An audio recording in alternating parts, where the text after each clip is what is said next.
mean, keep an eye for Cale McCarr for Colorado, but I think the attention has to lie to the star players up front with McDavid and McKinnon. I mean, these two have been putting on a show with exceptional play. They've shown such excitement for the great moments they've been involved with.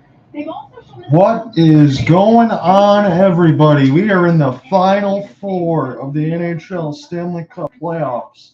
It's the Lightning, it's the Rangers, and tonight starts the Western Conference Finals between the Edmonton Oilers and the Colorado Avalanche. So if you're looking for a scoring showcase, think maybe slightly 75% of the Battle of Alberta. That's what seems to be the monetary consensus between all these teams. So let me give you the starting lineups. And as we go along, I got some stats and stuff. Probably won't be able to get to those until the intermission, but I have enough to keep you entertained. And if my broadcast partner hops in within the next couple of days, and Cooper Hopkins, we'll get him in here one of these game ones or game two if I don't cover the NBA Finals on Thursday. So as the players are coming out of the tunnel, let me give you starting lineups. So Connor McDavid, Evander Kane, and Leon Draisaitl on the first line with Darnell Nurse and Cody Ceci on defense. Ryan Nugent-Hopkins, Zach Hyman, and Jesse Puljujärvi with Duncan Keith and Evan Bouchard. It's Ryan McLeod, Warren Fogle, and Kailer Yamamoto with Derek Ryan, Josh Archibald, and Zach Kassian. Brett Kulak and Tyson Barrie will be on defense.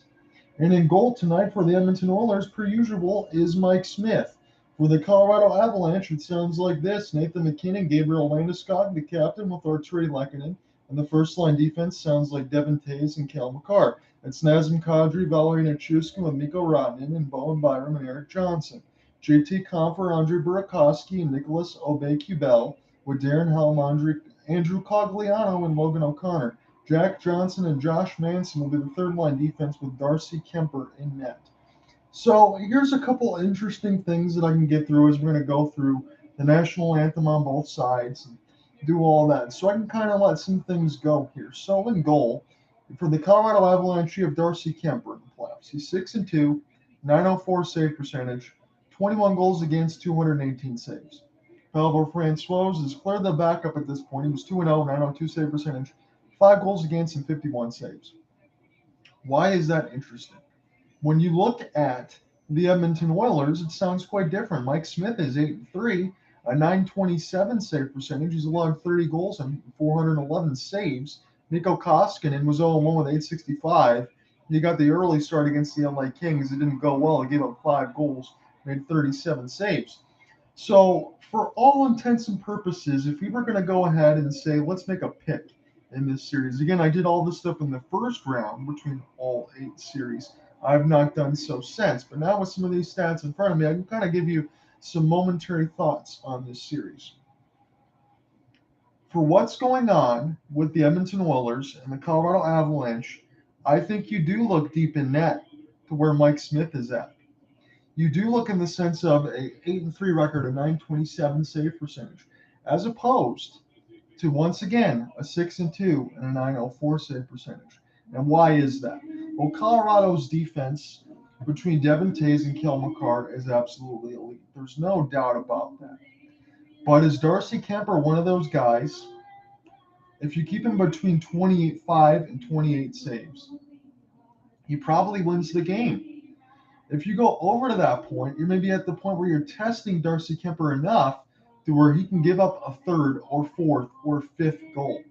Now, for Edmonton in the playoffs, they're averaging close to 4.5 goals per. They averaged 5 goals per in the 5-game series win against the Calgary Flames. You have Connor McDavid. You have Leon Draisaitl. Maybe head coach Jay Woodcroft splits up the pair to be able to make sure that Colorado has more than one line that they have to be able to account for. Because if they don't have that and it's not split up, then maybe that can cause Edmonton some problems. But let's say that first line rolls all the way through, and it's Leon Draisaitl and Connor McDavid, and they dominate, and they go out and get 5-6 goals. Doesn't that really put Colorado at a disadvantage in terms of what's in between the pipes? Because Mike Smith, in terms of some of the Mike Smith specials that you want to throw out there, he's had some gaps. He's given up a goal from 60 feet. He's known to play the puck from time to time that can get him in trouble. But it's not one of those situations where you look at his save percentage, he's close to a 930, you're thinking he's 40 years old, but he's actually doing quite well. He's partly the reason, again, McDavid and Draisaitl with 21 points in the playoffs, no doubt about it. But he's largely part of the reason, too, why Edmonton is in this situation. So if I'm looking at a certain hand in mind and think about where Edmonton can have the advantage, it's got to lie in Mike Smith. And I never thought I would say that going into the first two rounds, but we're sitting in round three. We're sitting in the conference finals with 4 teams left on the table. And I think that's where it can happen. For Colorado, it's pretty simple. You continue to do all the same things that you're doing. You have Gabriel Landeskog. You have Nathan MacKinnon. You have Nathan Cale Makar and Devin Tays on defense. Some of the most highlight reel guys you can have. If you maintain that defensive intensity and you keep Kemper clean and behind the pipes and you don't make him face an excessive amount of shots, then Colorado's probably in a good opportunity. Look, it's time for me to give the Edmonton Oilers credit, as I've done toward the end of the series, but not initially. This should at least be a 6-game series, and Edmonton has a clear shot this time to be able to go all the way to the Stanley Cup final. But it really depends on me between those lines and being able for Colorado to keep Darcy Kemper clean. Well, let's get into the official call. So now we're getting into the official call. Mike Smith, 8-3, 270 goals against, 927 save percentage, and 2 shutouts for the Edmonton Oilers. The 40-year-old has looked really solid. And in net for the Colorado Avalanche, it's Darcy Kemper, a 6-2 record, a 244 goals against, and a 904 save percentage. We've given you the lineups in the open. We give you some thoughts on the series as we go along. Now it's going to be time for puck drop. John out here with you. I'm your play-by-play man at Ball Arena in Denver, Colorado. It's miserable outside with the cold weather and the rain. So let's stay inside and watch some hockey here. Nathan MacKinnon wins the draw, and Colorado's underway attacking right to left. They're in the maroon and cerulean, and the Edmonton Oilers will be attacking left to right in the white and blue. MacKinnon has it now toward the right faceoff dot. He's going to leave this here for Val Nichushkin. He's holding off the backhand toward the left faceoff dot, and it's intercepted by Leon Draisaitl. So again, Jay Woodcroft has not split up McDavid and Draisaitl in this very opening. But again, it's just game one, and it's just 30 seconds in. There's some speculation by my part. Devin Tays has it now across the red line. This is Gabriel Landeskog trying to chip and chase this one in as it goes back to Mike Smith around the kick plate. And now they can get reset here with Darnell Nurse. He goes back to his defensive partner in Cody Ceci. Going across the red line are the Edmonton Oilers, and now Eric Johnson has it. He tries to play this out in front to Bowen Byram. The second line defense is out there right now, and we get an offside entry quickly as Kadri entered a little too quick. So we are just really underway here in the first period. Just about a minute gone. I'm going to get my ESPN box score up here momentarily. So I gave you some thoughts. I gave you some starting lineup, but how do you see it? In between the Final Four right now, between the Colorado Avalanche and the Edmonton Oilers, you have some of the very best players in the world up against it. You should think of this as a Battle of Alberta, but at 75%, meaning you're not going to see a 9-6 score, but you can certainly see 6-4 score lines in the way that this game is done. There's no doubt about it. So all that's left is just all the anticipation of this game one and watch it unfold. It goes down the ice, and this is a hybrid ice and against the Edmonton Oilers. So Colorado Avalanche will have an offensive zone draw here with 18:46 left to go in the first period of action. Again, it's about 8:10 p.m. Eastern. As the time we get close to puck drop, I'll be around at the same time on Colorcast at YouTube for Game 1 tomorrow for the Tampa Bay Lightning and the New York Rangers. Again, the New York Rangers, they're going to have home ice advantage in this series. They're going to start at MSG tomorrow after a grueling 7-game series, and the Tampa Bay Lightning having 9 days off. They're going to have to start right back up. So that's going to be an interesting first period tomorrow, just as this one is. So Nazem Kadri's out there right now with RNH. And RNH wins the draw momentarily. It's still stuck in between skate blades, and Bowen Byram was able to keep this one alive. Mikko Rantanen gets this one around to Nazem Kadri. And Artturi Lehkonen trying to hold off there with Landeskog. Still spun around there is Kadri. He's stuck in between RNH right now. Landeskog trying to find his way through, trying to center it in the slot. And it goes just wide of Landeskog. as it's chipped down across the red line. Edmonton's trying to just poke at this one, get it deeper. And it goes back into the Colorado defensive end where this finds Eric Johnson. Eric Johnson spins this around the kick plate, and it's going to be a race for it. It's going to be won there by Alex Newhook. So great speed there on part of the third line to be able to get to that puck before there was an icing call. Edmonton now trying to get this across the red line. It's stuck in toward the blue. Now to the high left faceoff slot, and the first shot is grabbed and held by Darcy Kemper, with Ryan McLeod with a chance on there. So first shot of the game comes at the 17:52 mark, and Darcy Kemper makes the glove save and holds. So it's going to be an offensive zone draw here for the Edmonton Oilers, as we're really just underway. So anticipation and braided Beth for Nathan MacKinnon, Connor McDavid, Leon Draisaitl, Cale Makar, guys like that. So we know we're going to see some offense at this point, but I wonder. I know my partner said this in the first series when we did game one against Edmonton and Calgary. I wonder if we're going to see a little bit of an auspicious start. The shot goes just to the wide of the cage, picked back up now by Keith. He tries to fire it wide, and it goes toward the left faceoff dot. Colorado can collect this one. Picked up now toward Alex Newhook as he puts this around the kick plate. Colorado trying to find this one, but it's going to be a 4-on-2 breakout. Jesse Puljujärvi able to backhand this one and get it in deeper, and Darcy Kemper is going to have to come out of the goal cage and go ahead and play this one.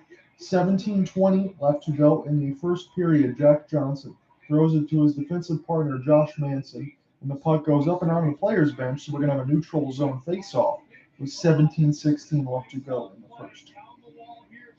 When we talked about some of the stuff in the open, I mentioned in between Darcy Kemper, wow, that hit the outside of the post. I did not see that one. That hit the outside of the post and stayed out. And I don't even know who fired that one for Edmonton. When I talked about Mike Smith and I talked about Darcy Kemper's save percentage is about 903 and Mike Smith's is 927. You wouldn't really consider that for the 40-year-old goaltender. A lot have been going against him. And again, Mikko Koskinen was the heavy starting load for Edmonton throughout most of the year, up until Mike Smith was able to get his legs underneath him and start to get healthy. Here's a chance for Edmonton off of a nice body check by Foegele. Archibald tried to play that one out in front, picked up by Duncan Keith. Slammed around the kick play. This is Zach Kassian trying to find Ryan. Another hit there by Foegele. So Edmonton's really laying out the body checks. Ryan joins in there as well. Kadri lets the shot go low off the pad side, stopped by Smith, and the rebound goes for the right faceoff dot. Derek Ryan has it now with Evan Bouchard, the defenseman. He's going to get this one in and chip and chase and take a change as this goes in behind the cage of Colorado. And Darcy Kemper almost stolen. Played out in front. The net almost got knocked off its moorings. And that was a chance for Ryan to be able to stuff it in the short side. Shot goes just wide. There was a chance for Newhook, and it ricocheted back toward the red line. MacKinnon settles this back down with Cale Makar. Now Devin Taves is out there with the first line defense, and Gabriel Landeskog will dump this one back in. Nathan MacKinnon trying to get alive on the forecheck. Same thing with Landeskog. So what you're going to notice a lot now between MacKinnon and McDavid, they're more apt within the next couple of years to throw the body than they were before. A lot of these guys are finishing their body checks early, so keep in mind of that. McDavid off the backhand, centered out in front for Draisaitl, and he fanned on it. Went in toward the slot. MacKinnon has it now. He settles this back down. Devin Taves still trying to spin this thing around as he gets crunched by McDavid. Cale Makar was able to get this in deep. And now Edmonton finds this in their own defensive zone. Racing across the red line was Evander Kane trying to keep it alive on the backhand. It goes back to Kane, and now it goes to Nazem. Nazem Kadri's going to lead this as he lost the handle, and Bowen Byram is going to play it off the red line and put it in deep. Mike Smith is in trouble underneath his goal crease, but Edmonton is able to find this. Colorado intercepts toward the left faceoff dot. And a shot in the slot for Eric Johnson, and it goes wide. Pinball's off toward the right side of the blue line. Goes back in there for Kadri. It's loose out in front. And Mike Smith was able to put the rebound away. Shot. Going to spin around for Landeskog.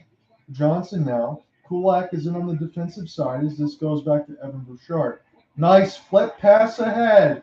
Here's a chance. Scores! Evander Kane makes it 1-0. Edmonton beats Darcy Kemper off of a beautiful, beautiful saucer pass. And what a look ahead that was. I want to make sure I get it right as far as the Edmonton saucer pass out in front, because that was just absolutely glorious. I didn't get a chance to look on it there, but Evander Kane beat Eric Johnson clean, and this is RNH. He sprung Evander Kane. He scored the goal, and Edmonton is up 1-0 on the Colorado Avalanche, just 2-1. Edmonton draws first blood at 14:50 left to go in the first period. So Colorado, as I've said with Darcy Kemper, you get a couple chances to test him there. You'll see what he's worth. It's a 903 save percentage as opposed to a 927 on the other side. Here's a chance for Burakovsky. He lets a shot go wide, and this balloons all the way back into the Colorado defensive zone where there's not going to be an icing. But Bowen Byram has to play this one from Eric Johnson. Nice check there by Fogle. It was turned over, but Colorado was able to find it now. Nico Rotman plays this one ahead for Valnichuskin. Cross pass shot, scores! Colorado, JT Comfort off a gorgeous feed, and now it is 1-1. 14:20 left, and my goodness, this does look like the Battle of Alberta. The first shot and then the second shot, back to back, Edmonton and Colorado. Colorado evens it up. JT Comfort gets a quick look. Nico Rotman, this is Alex Newhook. The Comfort cross pass toward the right side of the dot, and Comfort makes no mistake, gets the puck off quickly off the stick, ties it at 1. So the offense, thankfully I said this in the open before we started the broadcast, it's alive and well right now. 14:19 left to go in the first. 1-1, 2-2 on the shot board. Darren Helm, and behind the cage now, trying to help Darcy Kemper here, but Edmonton's active off the forecheck. There's no chance really for Mike Smith to be able to make that save. Comfort with his third of the playoffs from Newhook and Burakovsky. This goes back into Helm, and Mike Smith will come back out of the goal cage to play this one. Tyson Barrie tries to put this out in front. It gets handed down before it crossed a delay of game off the glass, and this finds Colorado in their defensive zone. Nice outlook pass. Coffer again off the backhand. Holding. Slot pass out in front there for a Newhook, and it was just wide. Picked up now by the captain, Gabriel Landeskog. He's part of the first line out there. He tried to find McKinnon, but the pass got turned over. Now Kel McCarr might have to win a foot race into his own end, and he does. The hybrid icing is called. So it's going to be a Colorado offensive zone draw. So Evander Kane and JT Compher are your goal scorers early here in the first period. So if you like offense and you like the second round series between Calgary and Edmonton, you're finding a lot of that right now. So as it stands at the 5:00 phone mark, again, this will be updated. Evander Kane from Nugent Hopkins and Kailer Yamamoto made it 1-0 Edmonton, and then 1-1 just 36 seconds later from JT Compher, Andre Burakovsky, and Alex Newhook with the secondary assists. 13:25 left to go in this contest, and the auspicious start, again, hasn't been one. This has been offense, and just 2 shots. The goalies have a .500 save percentage. Put back across the blue line. Try to get played by Draisaitl. Draisaitl picks it back up and turns. Had to elude a hit there from Landeskog as he pried it loose. And this goes back to Darnell Nurse and Cody Ceci as the first line defense is out there. Byram tried to play this one ahead. Newhook has it now, and it's going to be an offside entry against Colorado. So 12:59 left to go in the first. I think we're going to get a media timeout. It is 1-1. There's 2 shots on the board apiece. Both teams have drawn first blood. 1-1. Come right back. We're going to call more of the first period action in a moment. You probably miss a skater. It's okay. Homesick. Try making a long-term space. Invest in a good winter jacket. Trust me. And make sure you start with the right advisor. They're going to be by your side for a long time.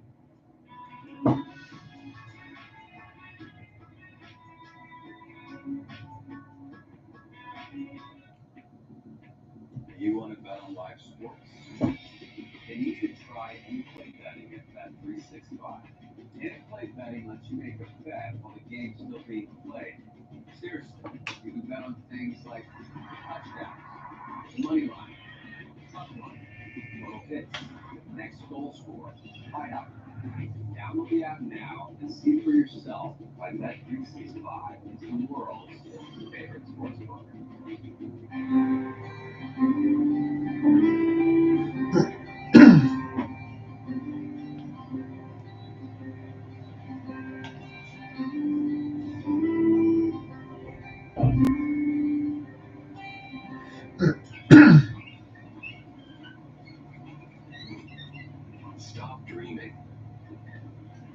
arriving. Red Tag days are here. Order your Toyota today. Visit shoptoyota.ca. It's time to see who's hungry. Brought to you by Skip the Dishes, the official food delivery app of the NHL series. Does get some flashbacks to the first time Crosby and Ovechkin met in the playoffs in 2009. So they're showing some flashbacks on the Sportsnet side. Crosby and Alex Ovechkin, and that was the first time meeting in the playoffs for McKinnon and McDavid. So I think that's a very apropos comparison there. As you see two superstars left to right on the side of the screen, McDavid and McKinnon, left and right respectively. So this is everything that you would want if you're a hockey fan. It's just about who's going to win this one, who's going to take it. Back into the game one action right now as this goes to Darnell Nurse. He tries to play it ahead to Cody Ceci, and this goes down the ice. This is not going to be an icing though, as Eric Johnson gets punished there. Johnson gets it alive off the hit. This is Arturi Lehkonen, plays it out in front. This goes into the high slot. Couple toe drags there for Byram, and he lets it go, and he saves. He tried to test Mike Smith toward the left faceoff dot. By the time he fluttered that wrist shot in, and Byram looked pretty good. Again, he's going into this series, going into this third round. He's a +8 on defense. So the young 20-year-old defenseman with a series of nice stick handles to be able to get all the way through and test Mike Smith, that's just a confident move from a good-looking young offensive defenseman. So 12:35 left to go in the first period. Colorado has a 3-2 advantage on the shot board, but the goals are 1-1, courtesy of Evander Kane and JT Compher, respectively. Edmonton trying to play this in between their skates now is Connor McDavid. Tries to throw this one out in front. Ryan McLeod will get out in front of it as he chipped it with his hand to play it out in front, and the shot from the defense pinballs toward the right side of the faceoff as it's picked around. Trying to go off the backhand was Fogle, almost lost an edge, and now he finally did. One of the defensemen have to go in there and pinch in. Zach Cassian, one of the fourth line forwards, picks it up now. Slap shot goes high and wide. Colorado thought it might have bounced out of play, but it's in toward the left faceoff dot now, where the Avalanche can try to reset this thing. With 11:55 left to go in the first period. John, here with you for the Western Conference Final. This is Edmonton and Colorado, the first time Nathan McKinnon and Connor McDavid have met in the playoffs. The winner of this series will go to the Stanley Cup Final. So I'm going to have this game one here with you right now with the game story when it's all said and done. And tomorrow, about 8:10 Eastern at the same time, it'll be the Tampa Bay Lightning and the New York Rangers in the Eastern Conference Final game one. Here's a chance for Newhook, and the shot is stopped and held. So Alex Newhook has looked really good. O'Connor's looked good on the fourth line. Darren Helm has. Everybody else for Colorado on those bottom six lines played pretty well. And right now, what I'm seeing, even though it's 1-1 on the score line and 4-2 on the shot board, there's not a lot of shots there. It seems like toward the last couple minutes that Colorado has had some easier zone entries. And as that stands the test of time, Mike Smith has had a good save percentage around the .930 mark. It goes loose out in front of the faceoff win, but as that stands the test of time, the more shots you get on Mike Smith, the more opportunities you have to probably score. And again, I know that sounds obvious, but he's one of those goalies you have to be able to test. And Colorado can do that. It's loose out in front of the paddle of the stick, and Mike Smith holds it there. That was Landeskog with an opportunity out in front as he was falling down. He tried to edge it forward there like a little curling style, and Mike Smith was able to find it and hold. So Landeskog was able to power off the backhand of Darnell Nurse, throw it out in front off a wraparound. Mike Smith saw it all the way and held. 11:11 left to go in the first period. McKinnon lost the draw, and Edmonton dumps this down the ice, and this will be an icing. So another icing here, 11:04 left to go in the first. There's been about 4 of these already. Couple quick goals, couple quick strikes, about 47 seconds apart, courtesy of Evander Kane and JT Compher. Make it a 1-1 score line. A neutral zone face-off here. A chance for Evander Kane and Gabriel Landeskog, and now they're going to brush them out of the zone. Looks like Nathan McKinnon and Connor McDavid now on the draw. Still 11:04 left to go. Still getting a look at it here toward the outset. They didn't show the face-off puck drop on Sportsnet, but Colorado has it now toward the left face-off dot. This goes around to Landeskog as he's punishing Darnell Nurse toward the left side of the boards. He's got a nice hook and hold in on there. Colorado still trying to find this thing. McKinnon holding off the backhand, trying to cycle it out in front to Landeskog. Landeskog loses an edge again. He tries to play it out in front. This is Val Nichushkin now. Nichushkin leaves it in toward McKinnon toward the high side D line as he was the one pinching back in for the defenseman there. As Cale Makar at that point gets that pinch. Nathan McKinnon almost picks the pocket of McDavid, and then a reverse hit by McDavid knocks down one of the Colorado players. Devin Tays plays this ahead. Draisaitl runs into Cale Makar, and now Nazem Kadri has it. It's 1-on-4. Couple series of toe drags. He fires a wrist shot right on, and it's held by the catching glove of Mike Smith as we're just about to hit the halfway point of the first period. So Gabe Landeskog, for the second time in about a minute and a half, blew a tire, but as he was falling down, still expertly had a chance to play that out in front where Mike Smith had to be cautious about it, and a reverse hit on Draisaitl, and McDavid was able to move that stuff around there for Colorado. Was able to take a couple hits there. So RNH on the draw with Nazem Kadri. 10 face-off wins for the Edmonton Oilers early. Kadri gets knocked out of the draw right now. So RNH should have this advantage here. He's usually a centerman that can win some draws, and he does. Plays this out in front of Kyler Yamamoto. Yamamoto trying to be the first one too, but Nazem Kadri got all the way back off the face-off loss, and that's what you love out of your 200-foot center there. All the way back off the face-off loss, still fight for it on defense and find a way to pull through on this. So it is about 10 minutes left to go here in the first period as we've officially hit the halfway point now. 5-2 on the shot board in favor of the Colorado Avalanche. Edmonton again with the quick strike with Evander Kane. They got just 2. And we'll get into some of those other point totals as we go between the first intermission. Picked up now by Edmonton in the defensive end. Kyler Yamamoto, one of the forwards, comes all the way back toward the third line. He gets ice cream sandwiched in toward the left side of the boards. And this is picked up now by Bowen Byram. Byram has to spin around. Byram's still with it now in the neutral zone as he's trying to forge his way into the red line. He gets all the way in. Nice entry there by the defenseman. Pick back up. Here's a chance for Burakovsky. Leaves it there for Byram. Byram still spinning. He's going to get dizzy here. Toward the left face-off dot, Byram goes to his spot here as he picks it back up in the high slot. He's trying to look for a screen. And now a flutter shot. Not sure who that was from. I think that was Burakovsky. Put it right on by Mike Smith. He made the save. But now we have some commotion in front of Mike Smith's goal cage, but there's some pleasantries here. Nothing more crazy.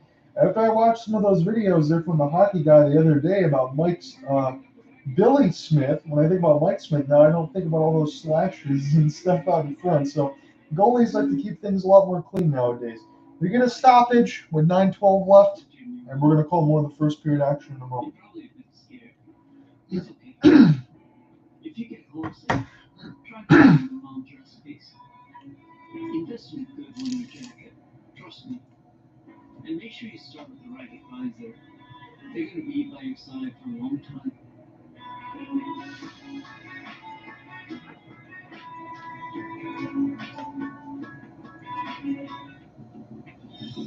If you haven't joined the world's favorite sports book, you need to ask yourself, why am I not a member of the world's favorite sports book?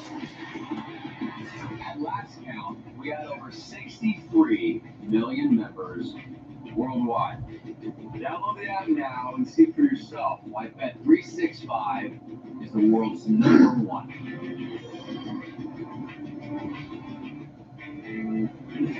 Make way for the first ever Chevrolet Silverado ZR2.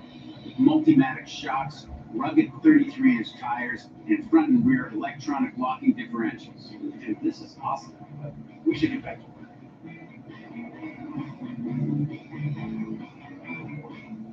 It's good. If you're going to work remote. Find new workspaces. Find new roads. Chevrolet.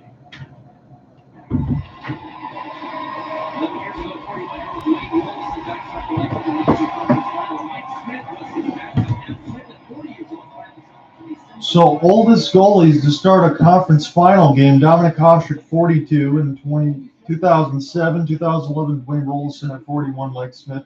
Right now at 40 is you get a look at old Ken Holland right now. That doesn't necessarily bring a smile to my face, but I digress there. We get back into the action. JT Comfort has it in toward the right face-off dot, trying to win a face-off draw here. Offensive zone draw for the Avalanche, but it's lost. Evander Kane finds this one, and it's played toward the red line. And now Pulley-Arvey gets to pick this one back up with McLeod. Pulley-Arvey gets it now. He gets hit and knocked off the puck as this finds Josh Manson to pick up with the trade lead line from the Anaheim Ducks. Manson toward the right face-off dot. Back skate there for JT Copper. Tried to leave it out in front to New Hook, and it got turned over there. Pulley-Arvey gets hit again pretty hard. Derek Ryan gets destroyed toward the left face-off dot. As you might have some words after that kind of hit. That was a good one there for the Avalanche. JT Coffer out in front trying to find this thing. Darcy Kemper really doesn't know where it is, but it's hitting him toward the right face-off dot where this goes back to Manson. Manson going to try to get stuff set up here as he goes on the opposite side there with Eric Johnson, his defensive partner. Now Nathan McKinnon is out there with the first line. Third line defense is out there with the Avalanche as we hit 8:05 left to go in the first period. Gabe Landeskog, the captain, accelerates down the ice, leaves it there for McKinnon, and it's lost. Cece with some excellent defense there off the stick check. Now this goes back to Leon Draisaitl. Draisaitl tries to play it across the red line. It's intercepted there by Landeskog and chipped down the ice. Here's a chance for Valenchuskin. He's really been good since he came over from the Dallas Stars a couple of years ago here. He can kind of do a little bit of everything here for Colorado. Devin Tays finds this one now as it goes back to Landeskog. Landeskog trying to find his way through. Darnell Nurse trying to cut him off. Leon Draisaitl winning off the open wing. Draisaitl gives a cross check there to McDavid, or McKinnon, I should say.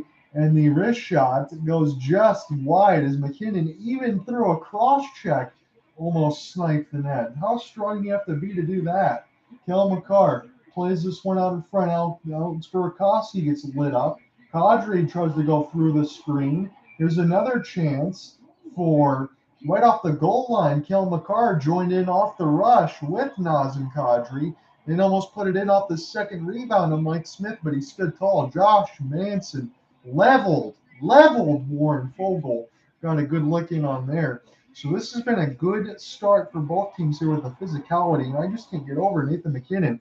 When you get smoked up a cross check like that, you're still able to stay up on your skates, and then, oh, by the way, almost sniped the bottom right corner of Mike Smith. How strong do you got to be to do something like that? Mikko Rantanen has some points. He's got 11 points for the Colorado Avalanche. He has just one goal and 10 assists. Eric Jack Johnson plays this one out in front. Byram tries to fight it here. New Hook trying to join in with Arturi Lehkonen. Nazem Kadri has it now. Kadri, Lehkonen trying to find this one. This goes to Evander Kane. Evander Kane just trying to get this out of the defensive zone right now. Byram and Eric Johnson couldn't hold it in. Byram finds it across the red line and wires it around the kick plate. We're going to start this one more time across the red line. Nice entry there for JT Coffer. He's already scored one. He's looked like he's had the jet engines on. Those skate blades intercepted at the blue line. Shot on. Fought out in front by the Edmonton defense before it even hit Mike Smith. There's around a 6:10 left to go in the first. Drawn out here with you from the Western Conference Final, Edmonton, Colorado, Game 1. Slap shot there by Jack Johnson, former U of M Wolverine. He gets blocked out in front. Johnson trying to get to this thing now. This goes back out in front where this goes to Edmonton. Stolen there by Darren Helm across the red line. He gives Colorado possession. And the Ball Arena crowd loves it here in Denver. Comfer skates in here. Comfer knocks Fogle off the puck. And Jesse Pulley-Arvey goes back toward the blue line. Jack Johnson still got it. Lets it go into the screen. Fought off by the pad of Mike Smith. Still spun around there. RNH was able to take his man down for a ride. No call off the hook and hold. I believe that one was New Hook. O'Connor and Comfort trying to get this one live as this goes back to Edmonton. And a great stick check there puts this out in front. Alex Newhook was all alone in behind the cage of Smith, but he didn't have help. Brett Kulak went and cut him off as this is in behind the red line now, back in toward the high slot of the blue. Byram We check backing up the bench. He does a fake pass. Rodman with the setup. And what a save sliding over was Mike Smith as he stoned Johnson with a big time save. And the crowd on every side of this is cheering. There's some Oilers fans here in Denver. They're cheering. Everybody's loving the pace of play. And I would too. With 5:10 left to go in the first, and it's still 1-1. The heavy hitter. The original. The award winner. The non-conformist. The weekend warrior. There's an award-winning Ram truck just for you. Available now with our biggest inventory in 22 months during the month of Ram. Select owners get up to $7,500 in total discounts plus a 1% finance rate reduction. We have a subject. Oh, yeah. Right. Everywhere. Cross the prairie bay and share my favorite trails, yeah, so stuff from anywhere, yeah. Got my life for day, yeah, I've been everywhere. When sunshine, day on the wall by the bay, Mountain, Sudbury, Edmonton, Calgary, Grand Prairie, Sunny, up, Brandon, Victoria, Fredericton, London, Kelowna. New Family Guard Disinfectant Spray kills 99.9% of viruses and germs. Surprise? It's just one spray away. Yes, your world. SC Johnson, family company. In Canada, we have a taste for cold. Like creamy cool Hershey's chocolate syrup, mixed with graham cracker crumble, and finished with marshmallow whip topping. For that delicious cold you crave. New Hershey S'mores Ice Cap. It's time for Tim's. On his time behind the other bench, one of the hallmarks for David Wood Products has been communication with his players. Exactly what he expects from them. Another has been good 5-on-5 play. There was a long stretch for the Avalanche. As you can often expect on the road against a good, confident offensive team. There's one team that's chasing right forward. The Oilers not able to make that play to stop the cycle of the puck possession game. A couple big saves for Mike Smith. These are the little stretches you know you're going to go through early in the game. So we're back into the official action right now. We're getting close toward the end of the first period. About 5:10 left to go. It's still 1-1. A couple of quick strikes there from Evander Kane and JT Compher while we're leveled at 1.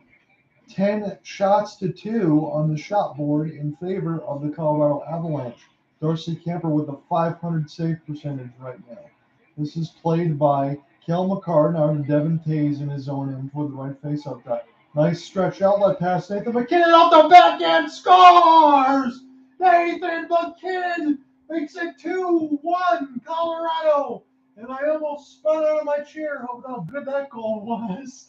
My goodness, there, Devin Tays, Kel McCarr back into their own end. They do a outlet spring. It was Tays with the primary assist. MacKinnon just right down the center of the ice.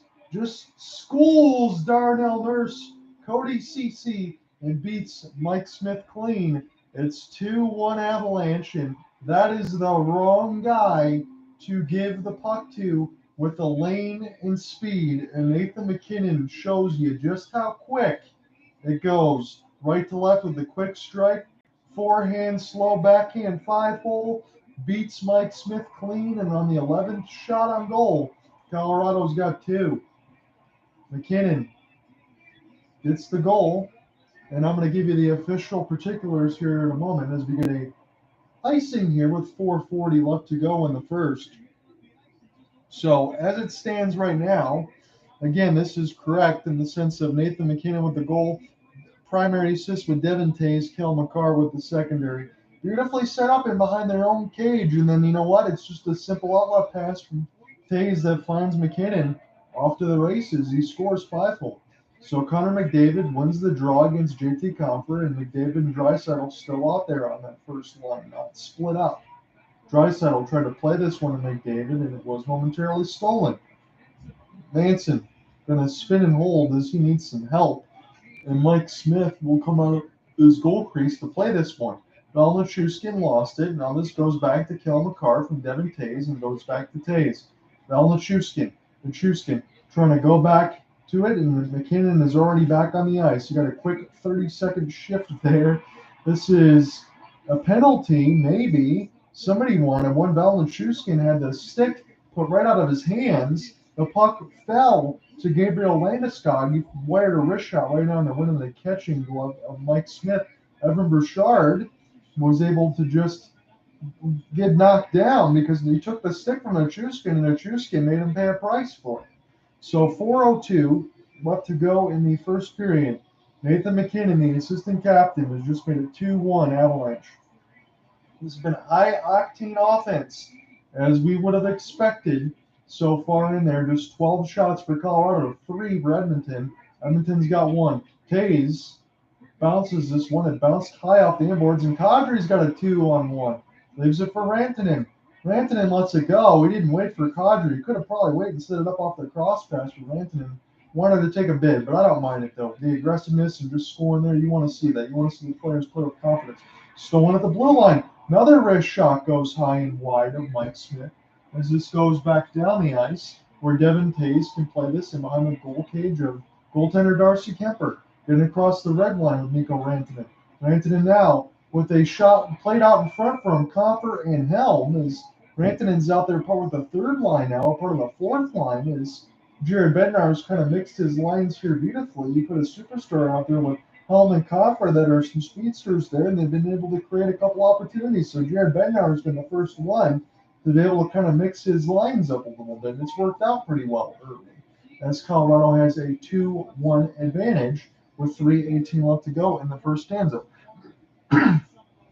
Defensive zone draw here for the Edmonton Oilers. They got to win this one. They've been kind of under siege over the last few minutes of the Colorado Avalanche. Now this gets across the red line, but Josh Manson plays this out nicely in front.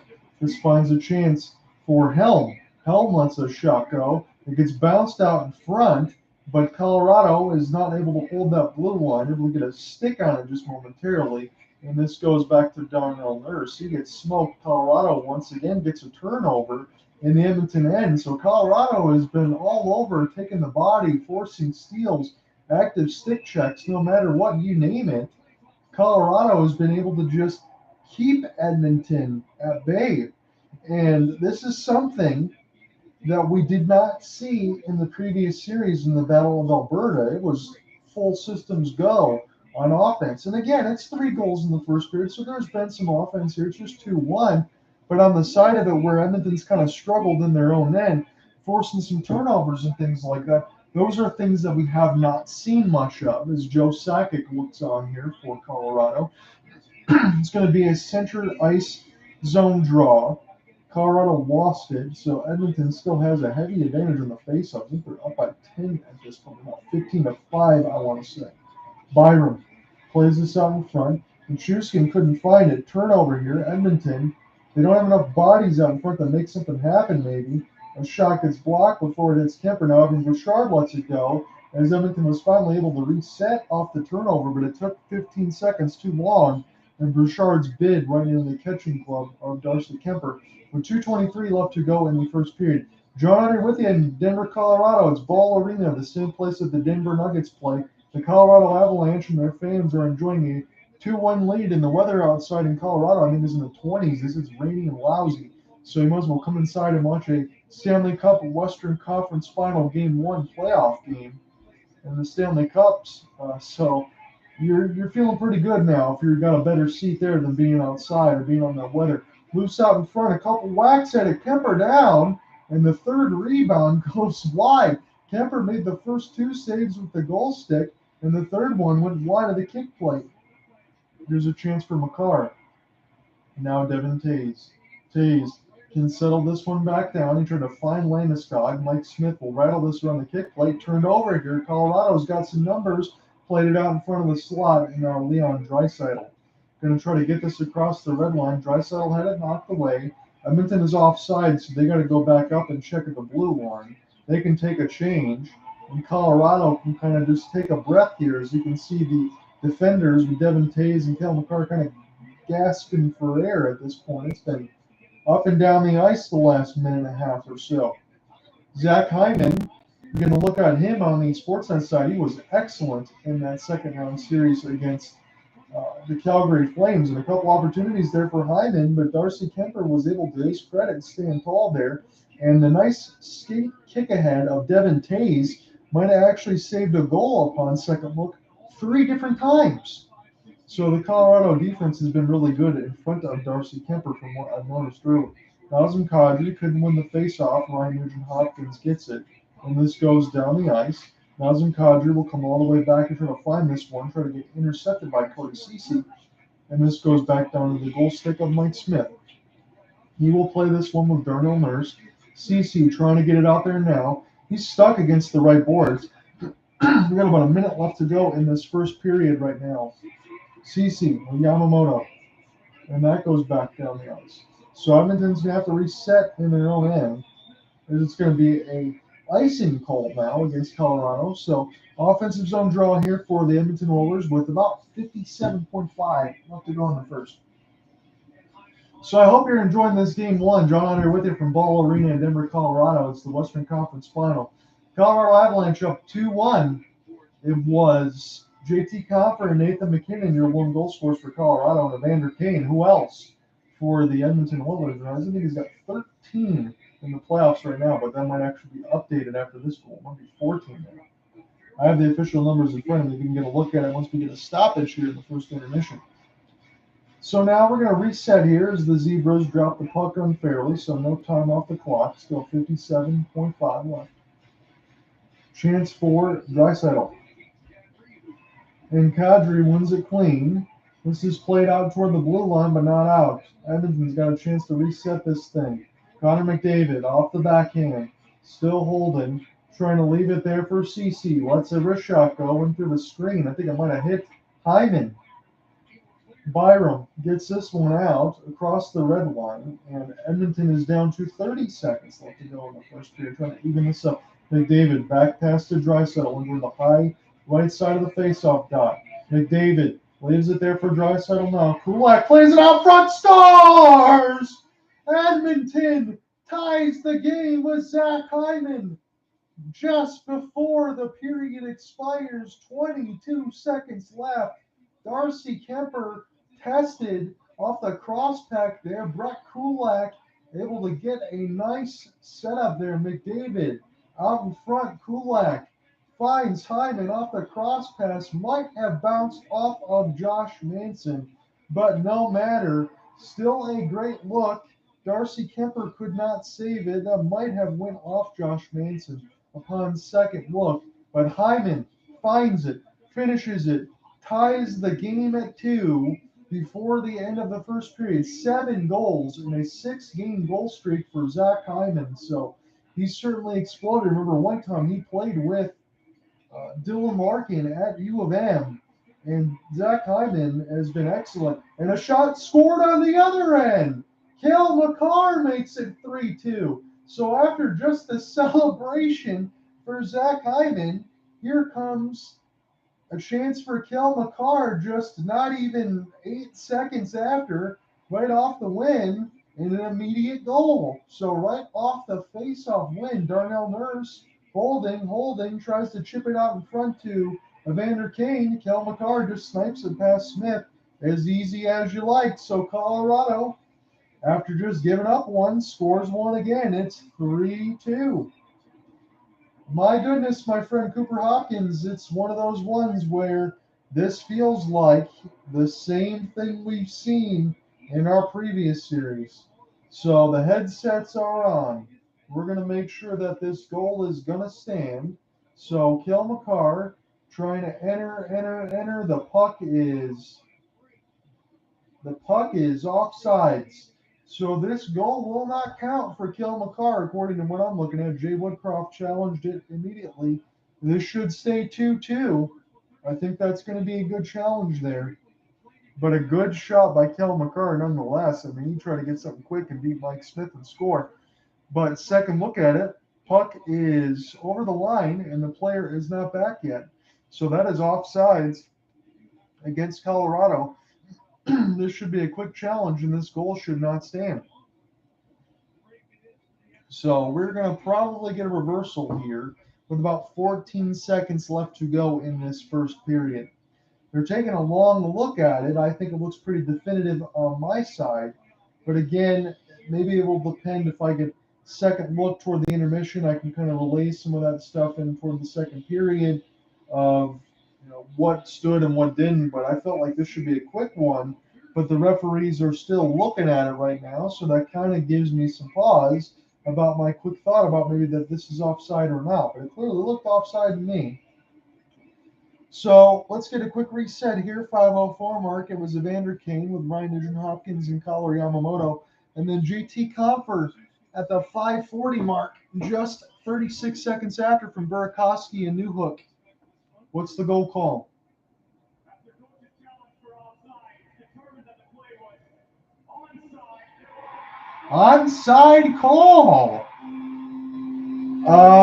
I have 4 eyes. I can see. So here's the thing. For this to be onside, Kel McCarr, is he going to be able to push the puck ahead? Is the stick blade the only thing? As the skates are still touching, I'm wondering how that is onside myself. But it is. Kel McCarr scores the goal, and Jay Woodcroft is pretty upset, and I'm not really sure why. I guess in the intermission, I can give you a clear look at what is being said. So with the challenge lost, don't forget, the goal stands, and Zach Kassian is going to serve a penalty here. So that's what happens if you double dip and you get the call wrong. The goal's going to stand, and there is a penalty. So Colorado immediately goes on the power play, and this is twofold here. So again, if they don't score in 13.6 seconds, no matter, they're going to have a fresh sheet of ice in the second period. Kadri, slap shot, stopped there by Mike Smith. Down to 4 seconds. Down to 3. One more shot from McKinnon goes high and wide. That's going to end the first period. Kel McCarr, to his credit, eagle eye, kept his head up, got a quick shot there on Mike Smith. The goal's going to stand. It is 3-2 after 1 in favor of the Avalanche. When we come right back, we're going to sort out the rest of this stuff, and we're going to get the second period call. Stay tuned. Talk to you soon.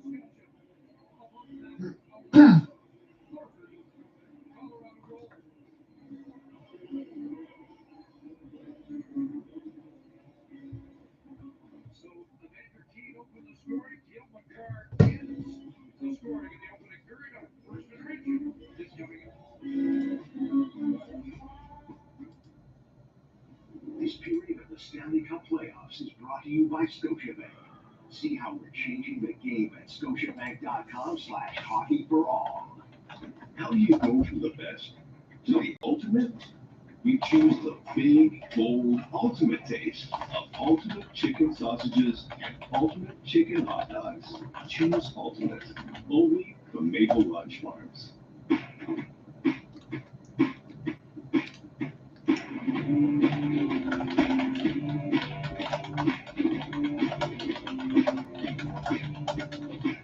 Every game starts at bet99.net. Are we Canadians just a bunch of yes people? Well, yes people, you mean saying yes to all out nights and all in days. But yes, we are. And 70 calories. This is the deal. How was it on side?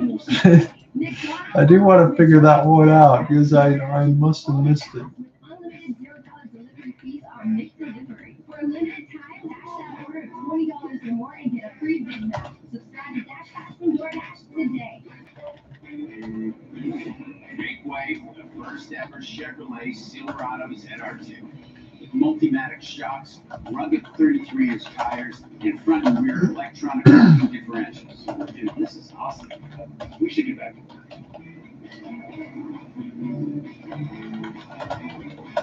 That's good. Perfect. If you're going to work remote. Find new workspaces. Find new roads. Chevrolet. Lemons, lemons, lemons. The world is so full of lemons. When you become an Expedia member, Darcy Kemper. you can instantly start saving on your travels. So you can go and see all those lemons for less. Introducing the all-new Gillette Labs with exfoliating bar. It combines shaving and gentle exfoliation into one efficient stroke. for a shave as quick and easy as washing your face. So I'm at a beachside hotel.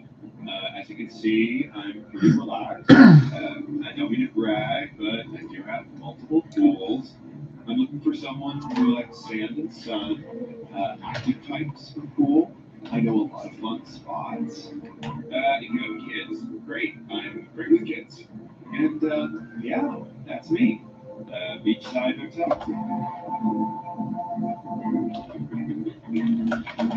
No matter the sport, it's the classic rivalry. USA take good form in women's volleyball. Saturday, 4 Eastern on CBC and CBC Gym.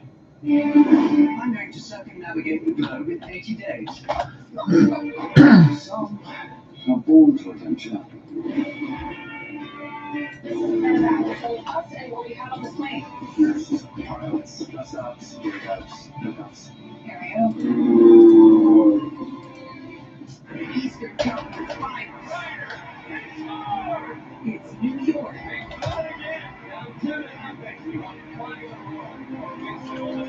versus the reigning champs.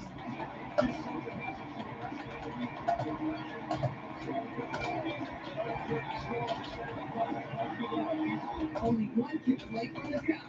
Game 1, Lightning Rangers. Tomorrow with Hockey Central on Sportsnet.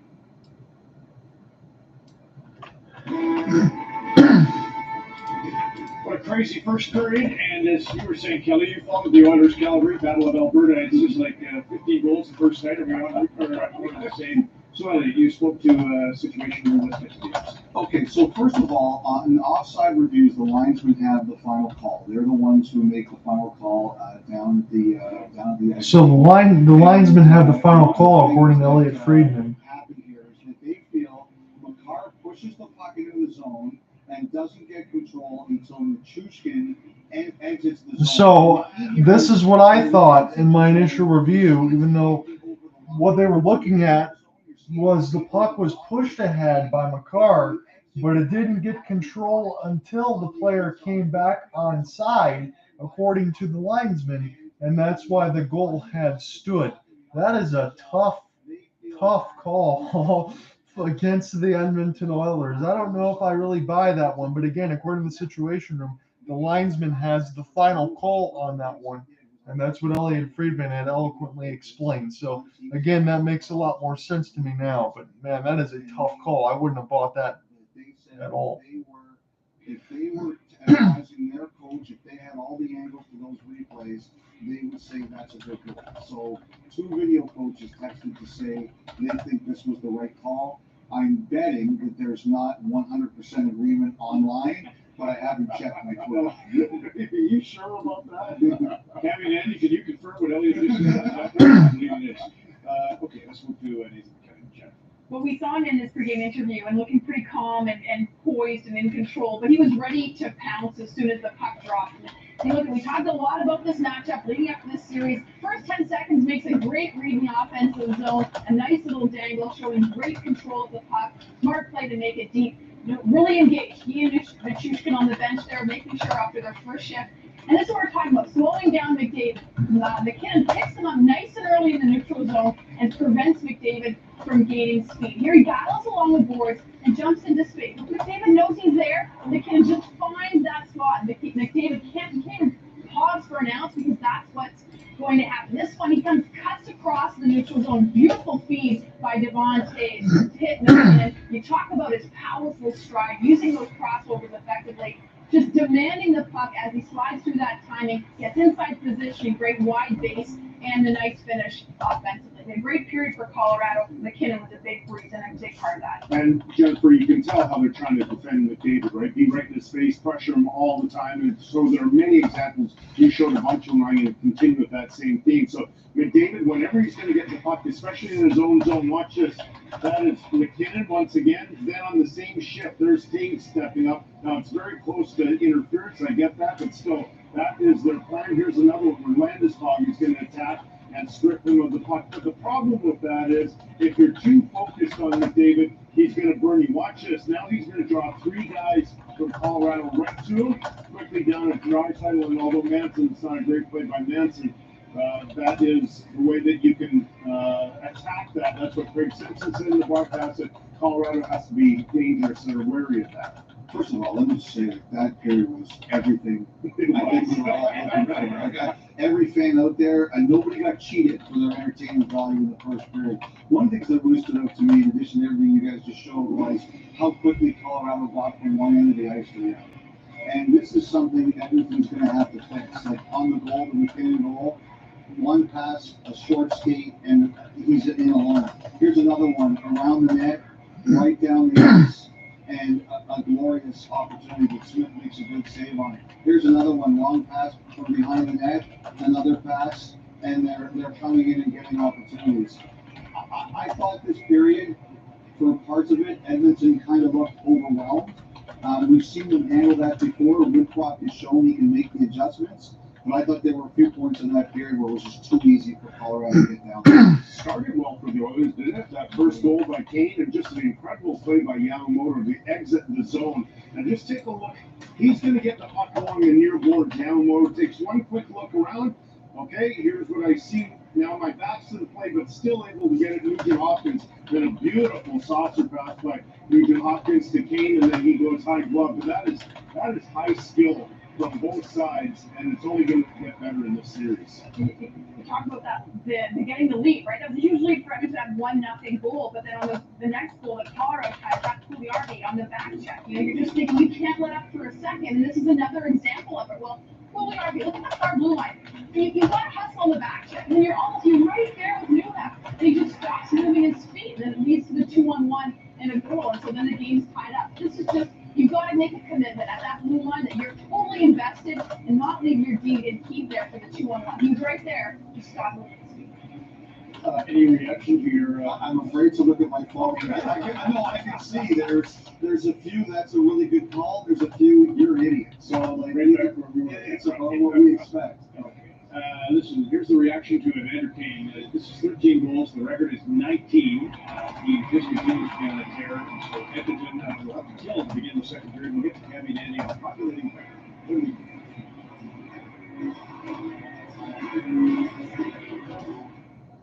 NHLShop.ca, the official online store of the NHL and Canada's largest selection of authentic NHL gear. Shop now and get today's special offer.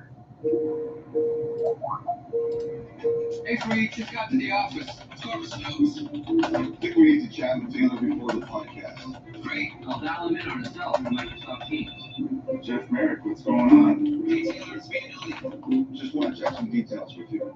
Sure, no problem. That was easy. Collaborating on Microsoft Teams allows us to reach anyone, almost anywhere. Make the shift to Microsoft Teams today with Rogers for Business. Use the Canadian version of Operator Connect. Be a part of the action with the BetRivers Sportsbook app. All right, so I got all of the story notes here. Different bets, all from the same game. Like the money line, check. Puck line, check. And player props, check. Plus, his fast payments including interactive. Because there was a lot of goals there. There was 5. We are going to get the numbers and everything else and the totals all squared away here in a moment. We have a taste for cold. Like creamy cool Hershey's chocolate syrup, mixed with graham cracker crumble, and finished with marshmallow whip topping. For that delicious cold you crave. New Hershey's S'mores Ice Cap. It's time for dips. Grit.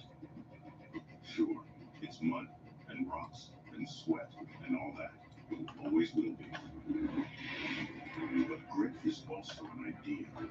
An idea that changes the way we see and the way we do things. With an available I-Force Max hybrid powertrain, the all-new Toyota Tundra is the new definition of grit.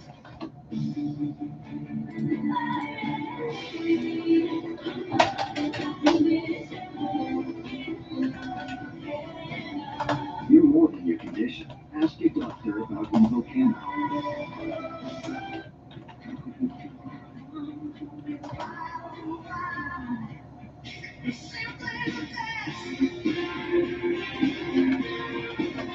Pepsi Zero Sugar. The best tasting zero sugar cola. Taste the difference. Today has shown us Tomorrow has changed. We're more open to what's possible. Open to creating new ways and more opportunity. Canadian businesses trust in theirs.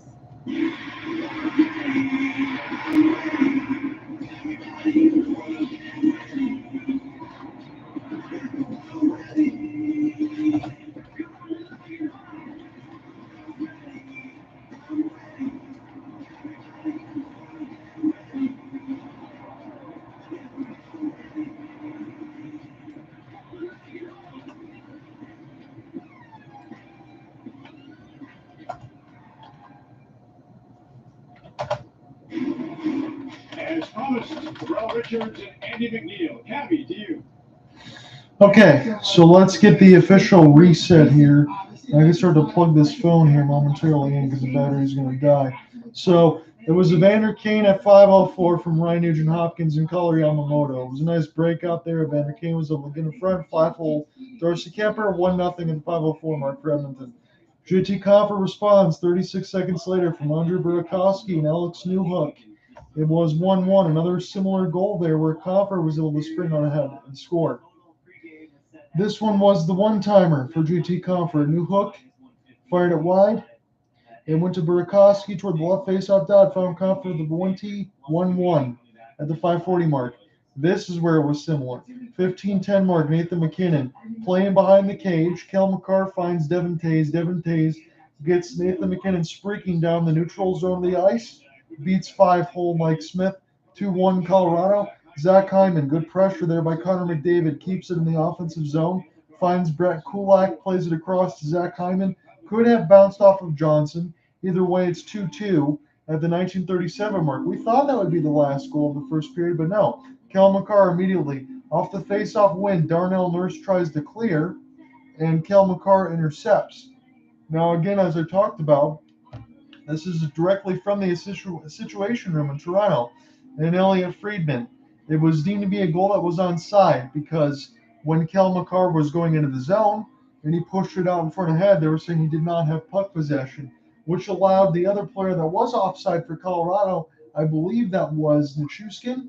That could have been Burakovsky, but one of them was offsides.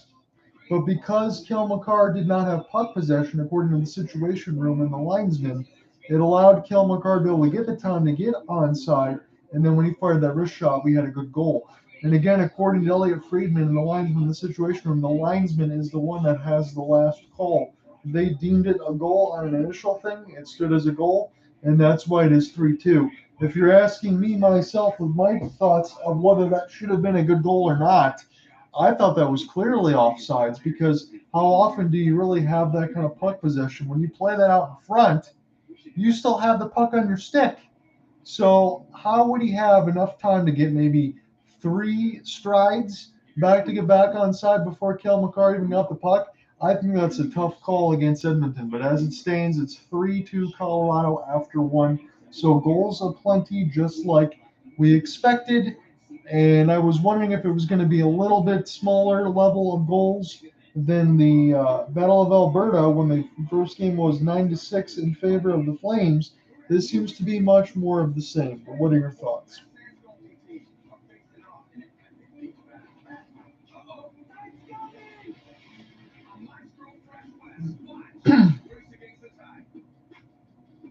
Closed caption brought to you in part by RBC. Start trading with RBC Direct Investing and get 100 commission-free trades.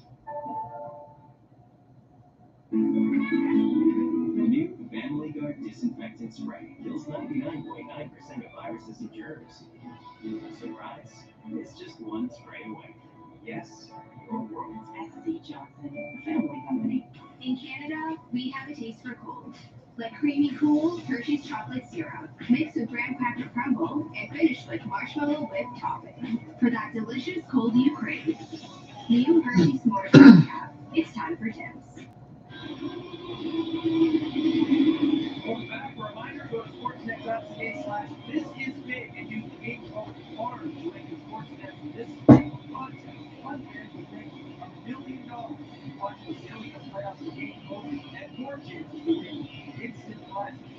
Well, there's Booker at the line moves pretty fast. You don't stop, look around once in a while. You could miss blink. You could miss something in this series. And no surprise, they've been facing things in the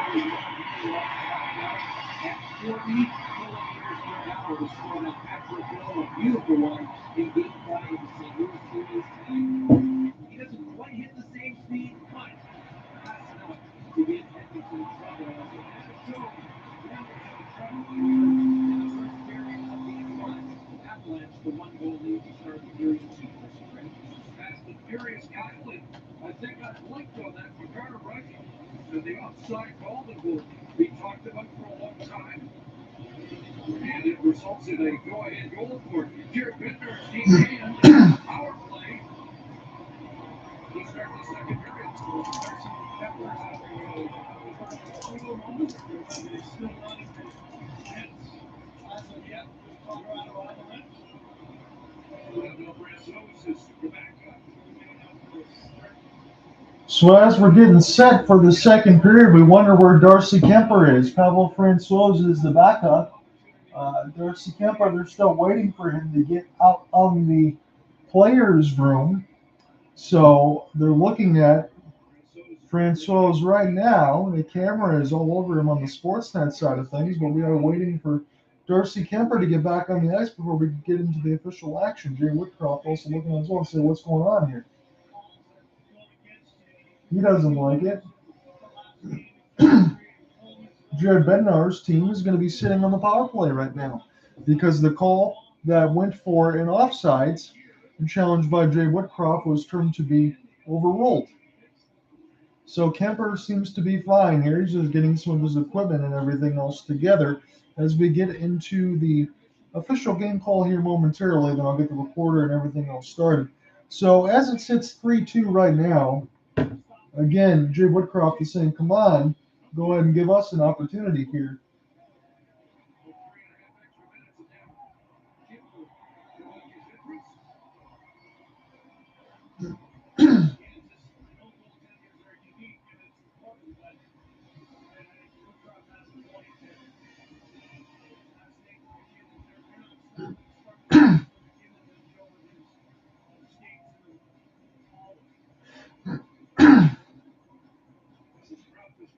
So it's going to be RNH and Nazem Kadri on the draw, and RNH wins it. So after the momentary about 2.5-minute wait for Darcy Kemper to get back on the ice and get fixed with the escape blades and the blocker and all that, Jay Woodcroft was pretty upset considering his team was already on a penalty for a delay of game with the Kel McCarr goal reversal call. Again, it was deemed onside according to the Situation Room and Elliot Friedman, and the linesman has the last call. So that's the explanation. Centered out in front, Kadri, it's loose, they score. So Colorado scores immediately.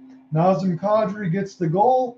It's 4-2 Colorado. So Jay Woodcroft was already pretty livid in the fact that they had to wait for Darcy Kemper to go back on the ice to get a little bit more of a reprieve. He's already livid in the fact that this should probably be a 2-2 score line, and it's a necessary penalty on the other side against Edmonton through no fault of their own. But as it stands, it's Mikko Rantanen. He plays it right up to Kadri. Kadri finds the second rebound, puts it in, and this is a 4-2 advantage now for the Colorado Avalanche. So to their credit, with Landeskog and Rantanen, and now Kadri with the goal scorer, they're taking advantage of the opportunities that they've gotten. It's pretty simple. That's why they're up 4-2. You can't make any complaints about that, at least. Duncan Keith now to Evan Bouchard. He can't get it out. Connor McDavid trying to find this one as Colorado pinballs this in, and this goes back into the end of Edmonton in the defensive zone, and they're just all of a sudden now are down 2. They've got to be able to try to rebound here. It's 18-8 on the shot board in favor of the Colorado Avalanche. They've just scored courtesy of Nazem Kadri and then Kel McCarr toward the end of the first period. It's Kadri's 6th of the playoffs when he had that hat trick against the Blues, assisted by Mikko Rantanen and Kel McCarr. Taze plays this one now.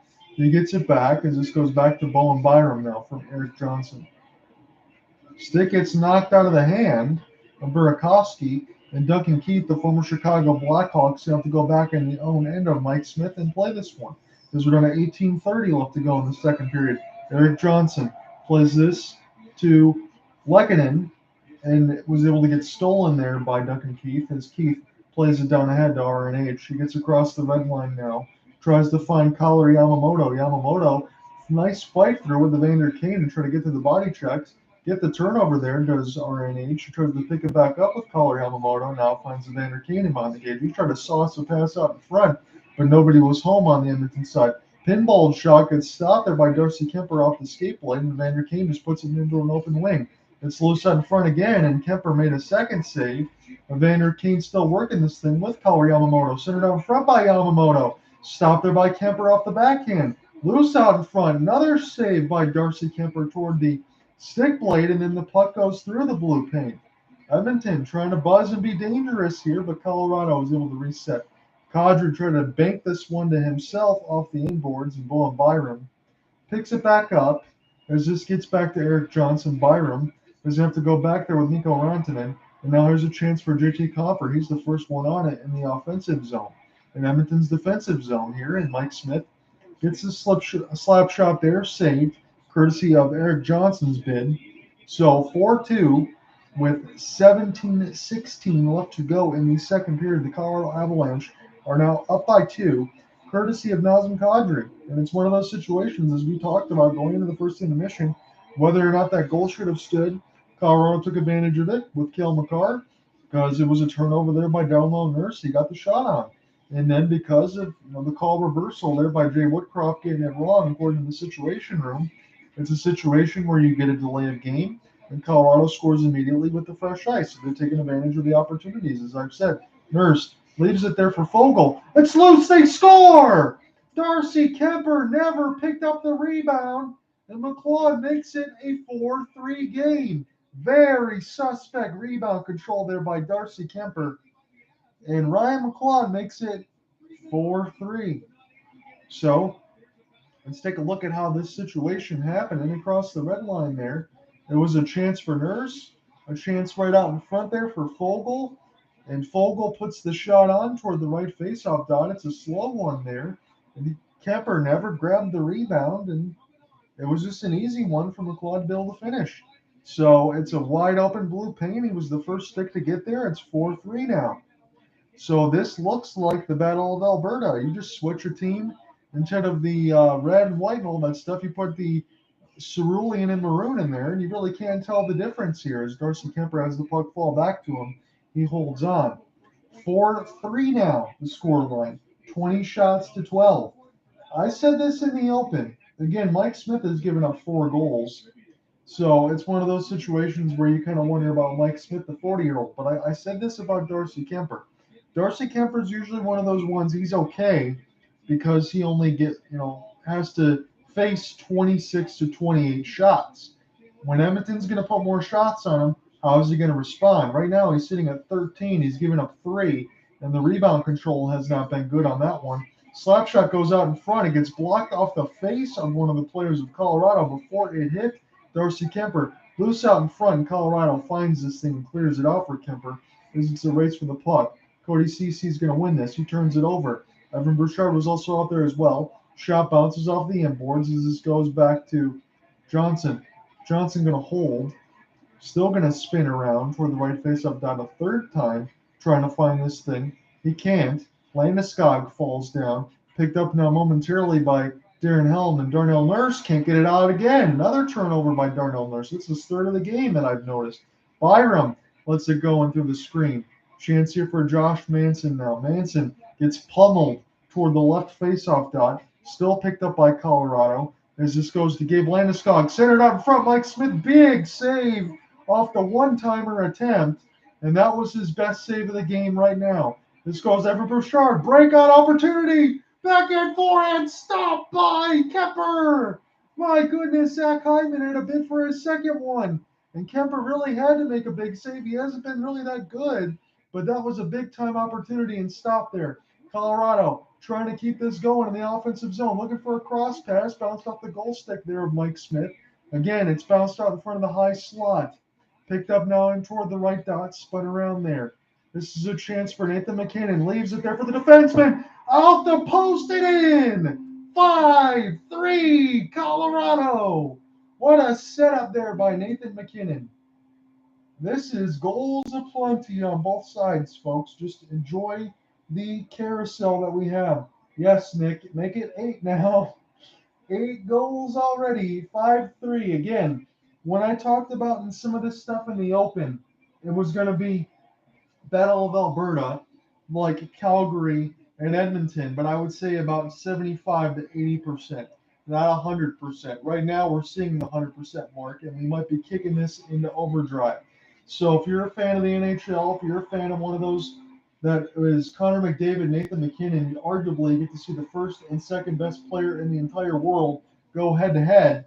And what that's led to is lots of goals. There's been some controversy, and when we get a stoppage here, I'll kind of catch you up as far as some of the goals that have been scored. But again, there's been lots of them all the way across. And a goalie change at some point, you know what? I can't argue with you on that. We didn't see that in the first game when it was 9-6 in favor of Calgary against Edmonton. We haven't seen it yet when it's 5-3 in this contest in favor of Colorado. So Mikko Rantanen gets his second, assisted by McKinnon and Arturi Lehkonen. So he's already got 10 assists. Here's another chance off the backhand side. Stop by Smith. The goal mask falls off, and that's going to cause a mandatory stoppage in play as you get a chance to see the salad on top of Mike Smith's head. He's still got that 80s hair, and that is alive and well. And Nazem Kadri might have took a slash in behind the net now that he had a chance to look at it.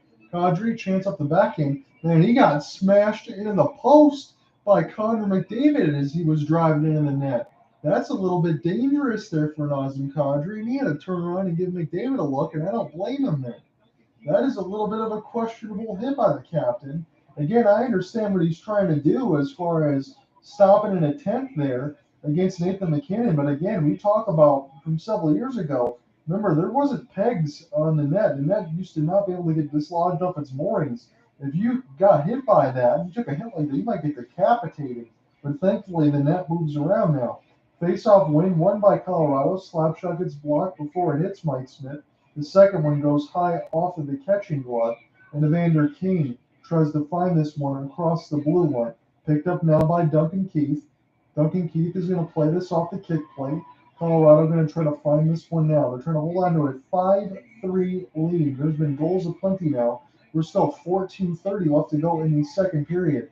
Mike Smith rattles this around the kick plate. Evander Kane's going to try this one more time. Intercepted nicely. Copper shot on, gets stopped by the right pad of Smith. Picked up there by Rantanen. Rantanen sends it in toward the high side of the blue line. Shot goes wide. Devin Taves picks it up now for Colorado as the first line defense is out there. Velnichuskin centers it out in front. It goes off the goal stick. Still with Colorado. Slap shot pinballs back to Kel McCarr. Kel McCarr setting this one back up. He couldn't find Nichushkin. Devin Taves trying to pinch in. Everybody at Ball Arena loves it right now. Again, the home of the Denver Nuggets, now the home of the Colorado Avalanche. Newhook plays it out in front. Copper trying to set this one back around. Goes back to McCarr. McCarr holding. Devin Taves. First line D still out there. His shot gets right back to him. McCarr. Slap shot scores!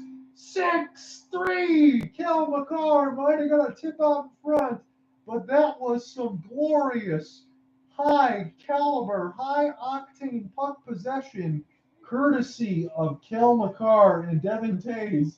And as you called, Nick, on the CBC side of it, Mikko Koskinen might be getting set up to put that goalie equipment on and check in. But I don't blame Mike Smith on that one. That was some high caliber, high octane offense. A tip out in front, maybe there. JT Compher fighting through McDavid. Maybe it bounces off Compher and goes in. Right now, the initial credit was to Kel McCarr, but I will give you the official call in a moment. But what is official is on this side. It is Mikko Koskinen coming in net. Mike Smith is done. I mean, unless he gives up another 5-6 goals, you might go back to Mike Smith. Who knows? The Red Wings former coach Jeff Blashill used to do that after a couple goals and switch back and forth and just play it like Connect Four, but it is what it is. Mikko Koskinen now is in. Mike Smith is out, and there's that dull look of Ken Holland that I love to see. The look of pain and displeasure there as his team is down 6-3. And forgive me, this is a just bitter Red Wings fan after you screwed the team over. So 13:20 left to go in the second period. Colorado punished in the own end. Edmonton is kind of getting their clock cleaned a little bit, but again, they are capable of scoring some goals. Shot out in front, and Darcy Kemper is not one of those ones that's exactly a great goaltender on his side. Loose out in front of the blue paint, but picked up by Colorado. So I don't think this water faucet's going to turn off anytime soon, as Cooper Hopkins would like to say. As this bounces around the blue paint, this goes back to Darcy Kemper. He plays it with the giant goal stick, still in between the host of skating blades, and Edmonton still trying to find this thing here with Ryan McLeod. Now this goes back to Josh Manson, former Anaheim Duck. Nazem Kadri will play this one now ahead as he tried to find Arturi Lehkonen, or are we going to have a penalty call? Is the question. This might be going against the Edmonton Oilers. Darnell Nurse seems to be having a couple looks his other way and saying, what the hell are you calling me for? But it looks like that's going to be the case. 6-3, 13:07 left to go in the second period. Nazem Kadri, and yeah, he took Darnell Nurse took Kadri for a ride. That's going to be a minor against Kadri. When we come back, we're going to call the power play for Colorado.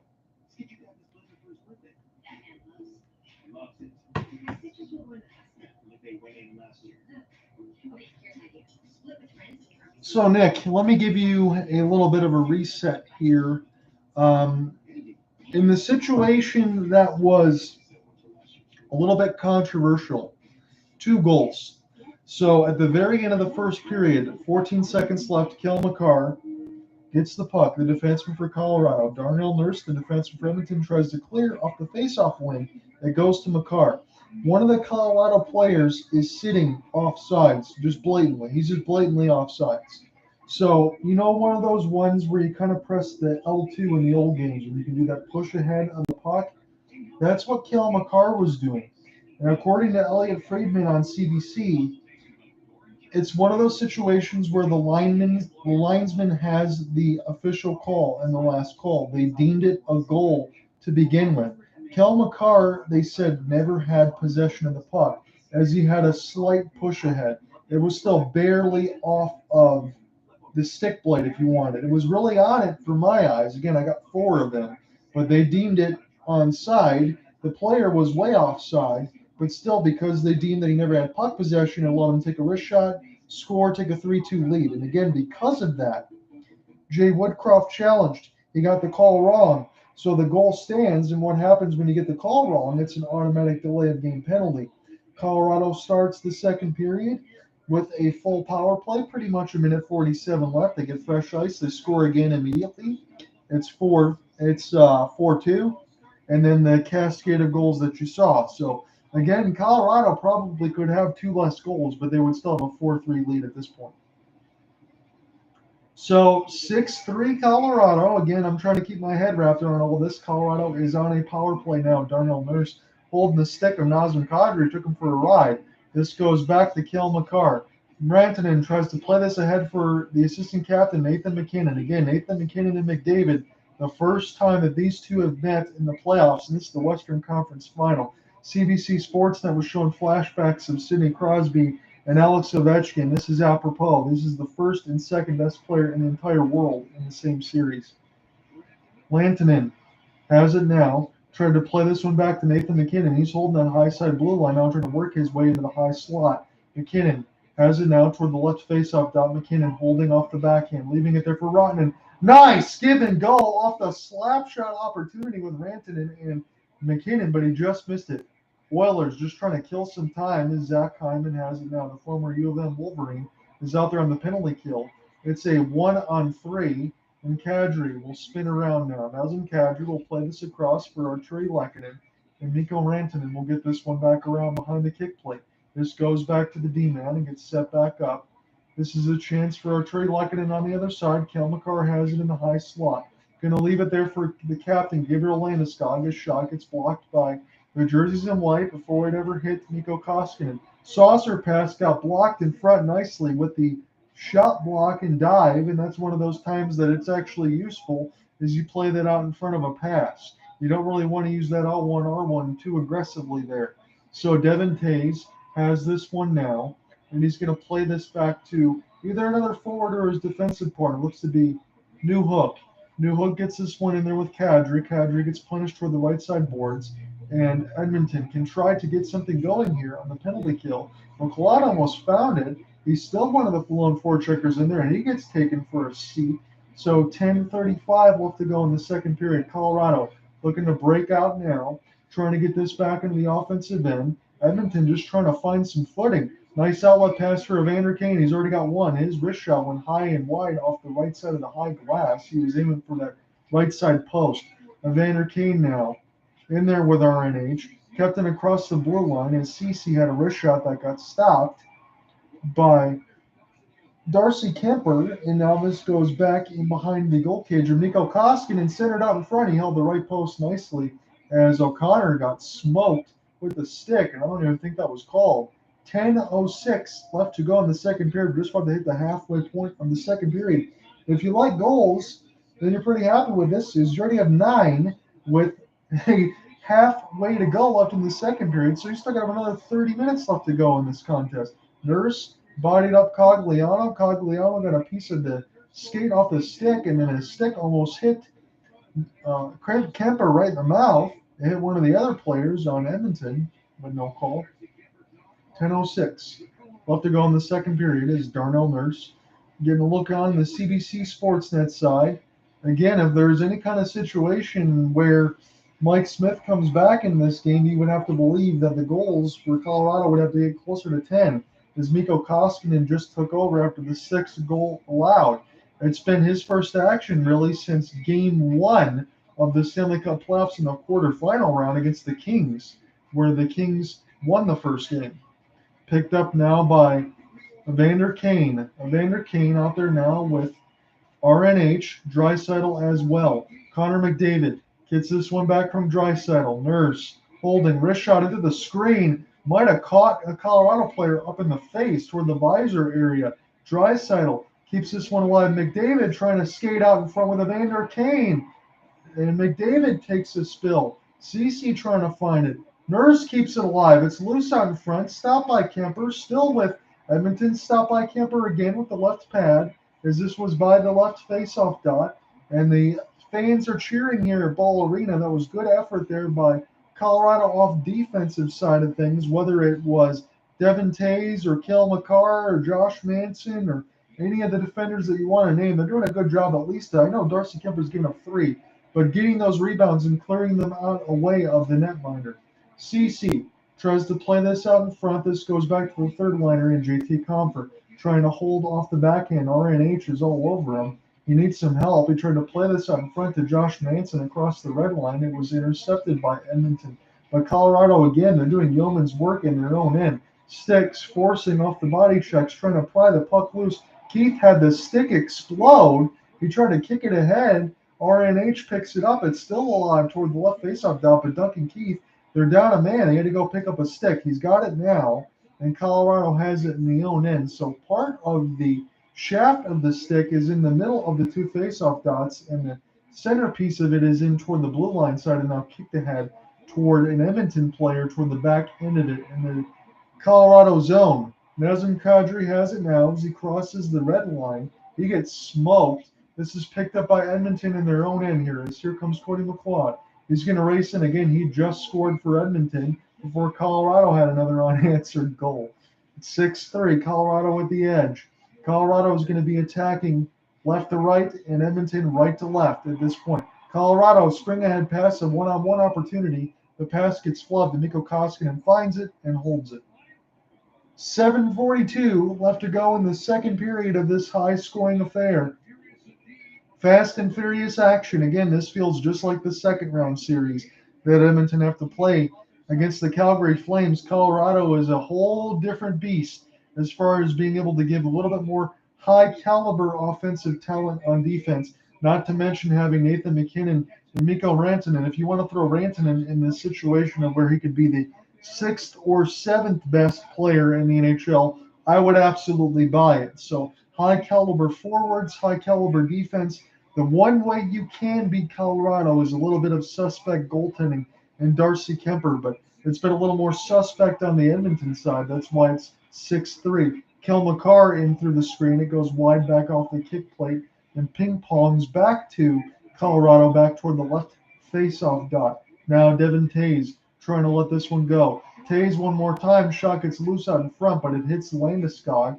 It doesn't hit Mikko Koskinen. Trying to get saved across the blue line now and backed in, where this finds Hyman. Turnover there as the captain is able to find it with Gabe Landeskog. He tried to play it ahead for Nathan McKinnon, but it was lost. Kel McCarr trying to find this across the red line. It's turned over. Darcy Kemper comes out with a goal stick and plays this one to Devin Tays. Now Kel McCarr plays it to Tays, and Tays is going to hold. 6:45 left to go in the second period. They're going to try to acquiesce this thing back from left to right and behind the defensive side as Devin Tays and Kel McCarr play a series of cross passes. This goes to Mikko Koskinen. Kadri finds it now. He gets the steal, plays it out in front for Kadri. Kadri with this shot, it goes just to the left of the glass and the left of the high post, as that was a bad turnover there by Mikko Koskinen, but he didn't have to pay for it. Intercepted there. Manson plays it for Kadri through the 5-hole and stopped there by Koskinen. 6:19 left to go in the second period. Nazem Kadri, he's been all over the ice, falling down, getting shots on the other side between the left and right post. It's been all Colorado, 6-3. 6:19 left in the second. When we come back, we're going to call more of the middle stands action in a moment.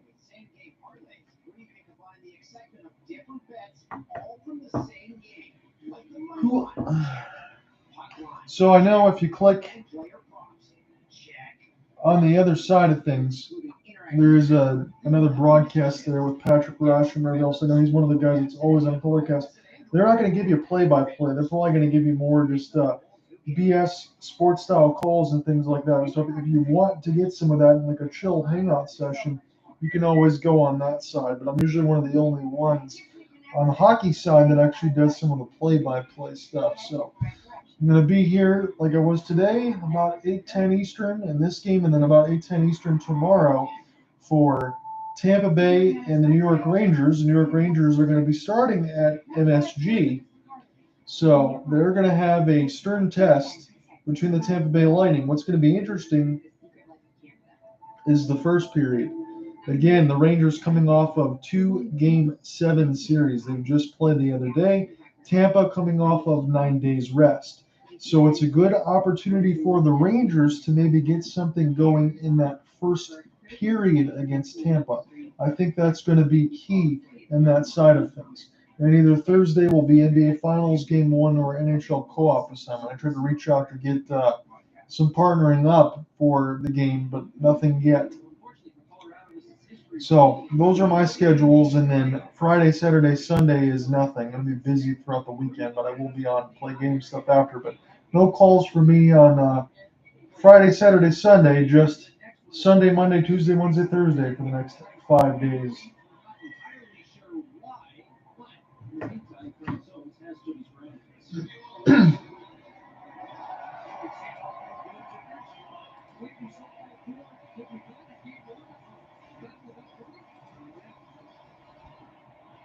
Getting back into the official action now. Edmonton is with the puck. We have 6:10 left to go in the second period. Again, I'm on the CBC Sportsnet feed on the Canadian side. So if Edmonton should fall, that would be the last Canadian team that you have left standing. But not many of them make the Final Four. So this is a great accomplishment for Edmonton. But they're going to have their hands full with Colorado. I think the series vote was about 72% in favor of Colorado going into this as far as winning. Devin Tays lets this one go, and it bounces high off the kick plate. Almost went back to Kel McCarr, but tried to find it there was Tyson Barrie. Haven't seen much of the third-line defense, but Jay Woodcroft is throwing them out there now, trying to find anything to stop the attack of the Colorado Avalanche. Kulak plays this now, and this goes back to Manson. So third-line defense to third-line defense in terms of Edmonton and Colorado respectively. This is stuck in between the neutral zone. Newhook trying to get a couple slashes at Kulak, try to get that puck. He could not. And Kulak is going to play this out in front of McLeod. It got bounced out in front nicely, but McKinnon lost that goal stick. He's going to have to go back and pick one up now, as he can try to skate in through the neutral zone. This is a chance for the captain, Gabriel Landeskog, try to play it out in front of Manson, but across the blue line. So we're going to have to set with Jack Johnson, the former U of M Wolverine, on defense. And on the third line nowadays, this is getting a little bit long in the tooth here. Mikko Koskinen plays this one nicely off the red line, but that could be an icing, and that was touched up off the hybrid side as Byron will find this one. 4:45 left to go in the second period of this high-scoring affair. 6-3. So as we get some time to be able to get a little bit of a reset there, in the second period alone, it was Nazem Kadri in the power play, 32 seconds in, from Kel McCarr, Mikko Rantanen, and then Ryan McLeod from Warren Fogle and Darnell Nurse. It was Mikko Rantanen with his second goal of the playoffs, but again, he has 11 assists from Arturi Lehkonen and Nathan McKinnon at the 4:38 mark. And then the latest goal came at the 6:20 mark of the second from JT Compher and Kel McCarr and Devin Tays. So if you like goals, you've seen plenty of them right now. But again, it's probably been with at least the last 7-8 minutes where there's been no goals. So that's probably the extent of the wall that you can see. McDavid trying to go 1-on-4, and he almost made it through with the toe drag and windmill, but he lost it as it was poked away. 4:25 left to go in the second, and now right to left come the Edmonton Oilers as Draisaitl tries to chip this one in across the red line. This goes back to Tays. Draisaitl into the blue paint. Nazem Kadri able to intercept, and now here's a chance for Kel McCarr. McCarr turning on the Jets. He's one of the best offensive defensemen in the world. Tried to leave it there in front for Rantanen, and it goes high and up and out of play. So we're going to do this again in the neutral zone. 4:08 left to go in the second period. Connor McDavid tried to windmill this thing around Devin Tays, but Devin Tays stood all the way through. We're going to get a media stoppage. 4:08 left in the second. When we come back, we're going to call the rest of the second period. It's easy to find your bet in hockey in just a few simple taps. Now, FanDuel, the app doesn't stop at drops. With in-game betting, you can bet live games and updated odds right to the final moment. When you're ready to cash out, fish your winnings in as little as 2 hours. FanDuel is now live. Download FanDuel Sportsbook today and every moment more. Want your clothes to smell freshly washed all day without heavy perfumes? Now they can with Downy Light In-Wash Freshness Boosters. Just pour a capful of these into your washing machine before each load to give your laundry a light scent that lasts longer than detergent alone. No heavy perfumes. So toward the second intermission, after I get all these goals put in and some notes, I'll probably have just enough time to get in some of the other stats that I have prepared. Again, I'll be able to use these a couple times going into the other games and the other rounds. I'll have my Eastern Conference Finals preview stats kind of set up for tomorrow. We'll do that just before game time, so I can get those down. So I imagine I'm going to be hitting at least a couple games in the series, respectively, for the East and the West, and then try to get a couple NBA Finals games in as well. Once all that stuff is done between the NBA Finals and the Stanley Cup Finals, what's left? I mean, it might be a baseball game during a week or some odd and end thing. So try to figure that out as I go along. Hopefully get a couple more co-op hockey games in there just before all this stuff ends.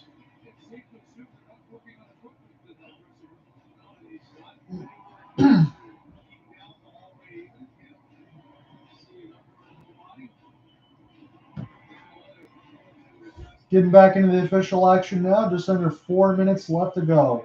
Puck cleared across the red line, and this is a chance for Darcy Kemper to come out with the goal stick and play this one out in front. Edmonton trying to find it in behind the goal cage. Again, they're down 3. It is 6-3 your score with 3:45 left to go in the second period. Colorado has scored 3 times in the second period to Edmonton's 1. Here's a chance for Compher. Lets it go. Scores! Nazem Kadri one more time. 7-3 Colorado. Wow, this is a whirlwind of goals. And this might be Cogliano's goal, excuse me. So O'Connor, Cogliano, and Newhook out toward the fourth line side. O'Connor plays it across. Cogliano scores. About as easy as you like. O'Connor, Cogliano diving, Mikko Koskinen, no chance on earth to make the save. And again, I said this during game 1 of the previous series. I say it again now. This looks like a scrimmage. And now Colorado is able to give the same kind of medicine that Edmonton gave Calgary. And it doesn't taste so good when it happens to you. That's what I say right now from what I see. Hybrid icing is touched up. And this is going to be a chance here for Edmonton to get an offensive zone draw and tried in the second period, just before it ends, to get back within 3. That's really all you could ask for at this point. If I would say 2, that sounds a little greedy. Again, Darcy Kemper has given up 3 goals. He's faced 19 shots. His numbers don't look all that great, but when the team on the other side scores 7 for you, it's fine. Kulak off the face-off win, and Kane dropped it to him, and it was stopped there by Darcy Kemper. 3:24 left, 20 shots on the shot board for Edmonton. As Joe Sakic looks on, he was one of the best two-way players to ever play the game. You remember that rivalry with the Detroit Red Wings in the 90s. It was Joe Sakic and it was Steve Yzerman. And to my delight, I saw there's a documentary coming for the Red Wings and the Avalanche for one of the best rivalries of all time in all of sports. Will be on ESPN in the coming months, I believe. It was a chance for a shot to get blocked by Cale Makar. He was slow to get to his feet. It might have bounced off the skate. 2-on-1 opportunity. Draisaitl across. Scores! Edmonton answers. Draisaitl to McDavid. And the goals will not stop. 7-4 as Draisaitl and McDavid team up to get Edmonton back within 3. And off the face-off win, it bounced off in front of Cale Makar. He blocked it with the leg. Slow to get up there. Draisaitl finds it off a fan clear. Connor McDavid all alone. And man, that was a freaking bullet on the other side. Connor McDavid fluttered that puck, shot it perfectly. No chance. And I feel bad for Cale Makar there. He's going to be feeling a little bit on that left leg as he blocked it there. But he made the effort and did all he could there. Edmonton scores, the 8th of the playoffs. Chance off the wraparound off Mikko Koskinen, and it gets saved. Here comes Edmonton down the ice. Toe drag out in front, and this might be a penalty call against Colorado on Zach Hyman. I don't believe that was offsides. 2:55 left to go in the second period, unless they're just going to blow that one dead. That would be thankful for Edmonton on that side. Yeah, that is a stick. That could be a high stick call, no doubt about it, against Colorado. We'll see if that's going to be against Arturi Lehkonen, and indeed it is. So Edmonton goes back to the power play. 7-4 now. In Edmonton, as I said, I didn't want to get greedy a couple minutes ago as far as their ability to get back within 2. They wanted to get at least a 3. Well, now they can get back within 2 because Edmonton is one of the best power plays in the business. And Arturi Lehkonen is going in the box for hooking Zach Hyman at the 17:05 mark. So 31 seconds later, Edmonton answers. It's now 7-4. 2:49 left to go in the second period. The face-off is going to stay in the Colorado defensive end as the parade of goals continue. This is Draisaitl and Darren Helm on the draw, respectively, for both teams. Draisaitl looks to have the particular advantage here. He wins it, and this goes back to the blue line side. RNH is the second forward out there right now with Tyson Barrie. He's usually the power play quarterback. Centered out in front, Connor McDavid holding. Toe drag into the high slot, leaves it there for Barrie. Spin around now for Draisaitl. Barrie's got it with RNH. RNH going to take his time. McDavid now on the left face-off dot now as he spinned around. Nobody's able to keep him off the puck. Barrie couldn't find it, and now RNH has it. RNH toward the right face-off dot now leaves it for Barrie. Holding the right side blue line. Goes back to Nugent Hopkins. Down to 1:15 left to go on the power play. McDavid, Draisaitl centered out in front. A slap shot was stopped there by Kemper beautifully. Ryan Nugent Hopkins to Barrie. Back to Nugent Hopkins in the high slot. Draisaitl tried to center it out in front, and Colorado clears. But boy, did that look dangerous for Edmonton as far as a goal-scoring opportunity. Draisaitl off at 1T got stopped there by Darcy Kemper. There comes Draisaitl one more time. Leaves for RNH toward the left face-up dot. Finds the defensive side of things and set back up there for Bouchard. Bouchard now with RNH goes back around the ice as this is Draisaitl and McDavid. McDavid trying to center it out in front for RNH. And the puck gets blocked before it hits Darcy Kemper. McDavid. Nice kick ahead from the captain of Gabriel Landeskog and JT Compher to get him off the puck. But here comes McDavid one more time. Hyman leaves it for Nugent Hopkins. Draisaitl back off Bouchard as it gets bounced out in front. Still Edmonton with this thing. The power play down to 10 seconds. RNH gets to it first, plays it to an open right side wing. Plays it on for Bouchard with a slap shot. And held by Darcy Kemper. The last slap shot coming in at 97 miles an hour. And excuse me, this is Pavel Francois. So Francois is now in goal for Darcy Kemper. And again, I wasn't aware of that. I wasn't sure that even CBC made that remark. So Francois, he's made the last couple of saves here as Darcy Kemper's been pulled. So it's backup goaltending situation as it's Mikko Koskinen in net and Francois on the other side for the Colorado Avalanche. So Lehkonen got 3 seconds left to go in the box. Now down to 2. Colorado has killed the penalty. It's still with Edmonton. Tipped out in front, trying to get sent home by Evander Kane. Now this goes toward the right face-off dot. Shot by Hyman. Loose out in front. Francois down. Where is it? Evander Kane trying to find it. And the play is finally blown dead. 42 seconds left to go in this second period.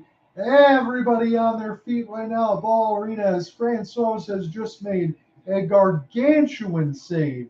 In front of a screen of Devin Taves was the own man. Loose up in front.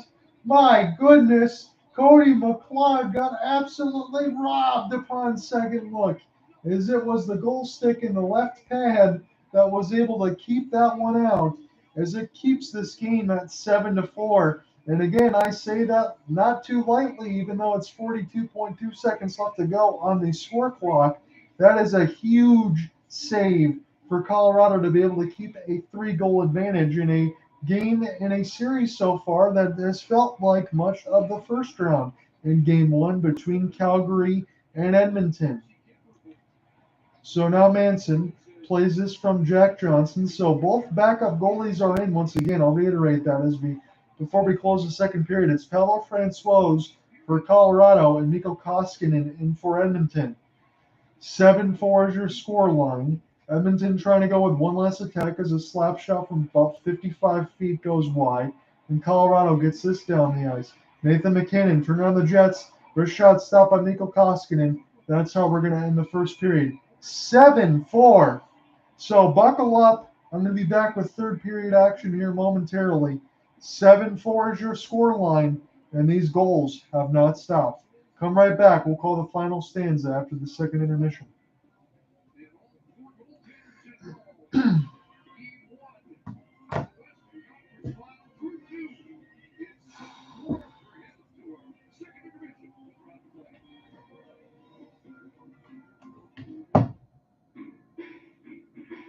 are no limits to how high you can go, how far it'll take you. At the Jeep No Limits sales event, get into a Jeep Wrangler and choose from our extensive inventory. Or Jeep Grand Cherokee for as low as 2.99% for up to 96 months. Plus up to $2,000 in loyalty cash for select owners. The Jeep No Limits event, where adventure has no limits. How do you go? So Francois has not given up a goal yet, right? Or he's given up one. He gave up the last one. Ultimate taste of ultimate chicken sausages and ultimate chicken hot dogs. Choose ultimate. Only So Kadri from Makar and Mikko Ramsey. Two of the U.S. leading bargain brand. One sheet of Bounty absorbs more than 2 sheets of theirs. And the winner is Bounty. One and done. Bounty, the winner picker-upper. It's not how you fall, it's how you get back up. Goldstein DiBiase represents clients in all serious personal injury lawsuits with care.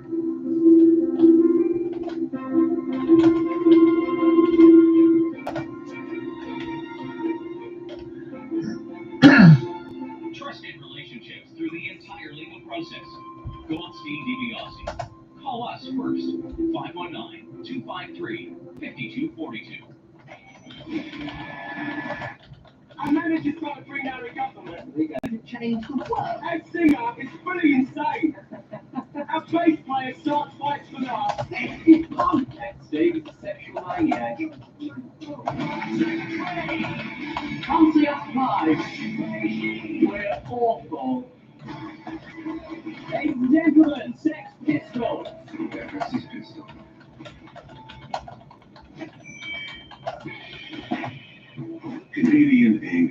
speed. Raised without added hormones, steroids, or antibiotics. And topped any way you like. Grab your Canadian tops. Harvey's Angus Burger is worth dressing up for. Try the new Angus Barbecue Bacon Ringer Melt. Just $5 on the Harvey's app. Only until June 5th. At CBC Windsor, we are your source for the latest information. Streets down everywhere and shared online, radio, TV. We have original stories that you won't find anywhere else. In the city and the county, we are your source for what's happening now, the latest news. Downtown Windsor is going absolutely crazy. Be a part of the conversation. CBC Windsor is in your community asking the tough questions that you want answered. Absolutely electric. Tomorrow on Sportsnet, the offense has arrived. Kettle Kings fans continue their hot stretch as they face the Sox. On the court, it's a WNBA showdown as the Atlanta Dreams have off against the Minnesota Lynx. Then we drop the puck on the Eastern Conference Final. The two-time defending cup champs, the number 3 against the Brazilian Rangers.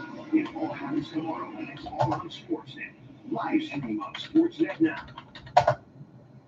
Follow the NHL on social media for behind-the-scenes coverage of the biggest moments, original content with your favorite players, and highlights from the best plays in hockey. 21 of the 36 skaters have a point. Inside the Game is brought to you by the GMC Terrain AT4 and Elevation with Jennifer Kelly and Elliot. Let me move over to this bin wall here and just try and explain this offside one final time. If I am standing here and I'm Colorado and I've got a man trapped, I know maybe my safest play is to dump the puck in. And you do that all the time. It's a delayed offside. The only way the whistle blows is if I touch the puck before this guy clears. Right. If I give it to a defender and then I make a play on that guy while this guy's in here, or I put it on net, Yes. going in, they'll blow it down there. So this is just a delayed offside. The difference between you say, yeah, well, possession and control, you can back into the zone with the puck, possession and control. That's totally different from chipping it in on a delayed offside. And that's what this was. So when McCarr moved the puck in, there's no whistle until he actually contacts the puck. His feet come across the blue line, and he contacts the puck in the attacking zone. That didn't happen. His man cleared before Kale's feet. Now let's show you, and you'll see vivid as day is long. The puck flips into the zone off his heel of his stick.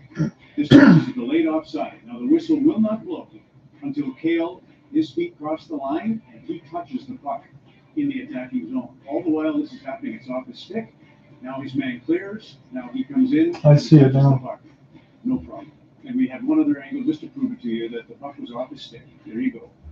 And then his man clears. He gains the zone with his skates. Position of the skates is so important.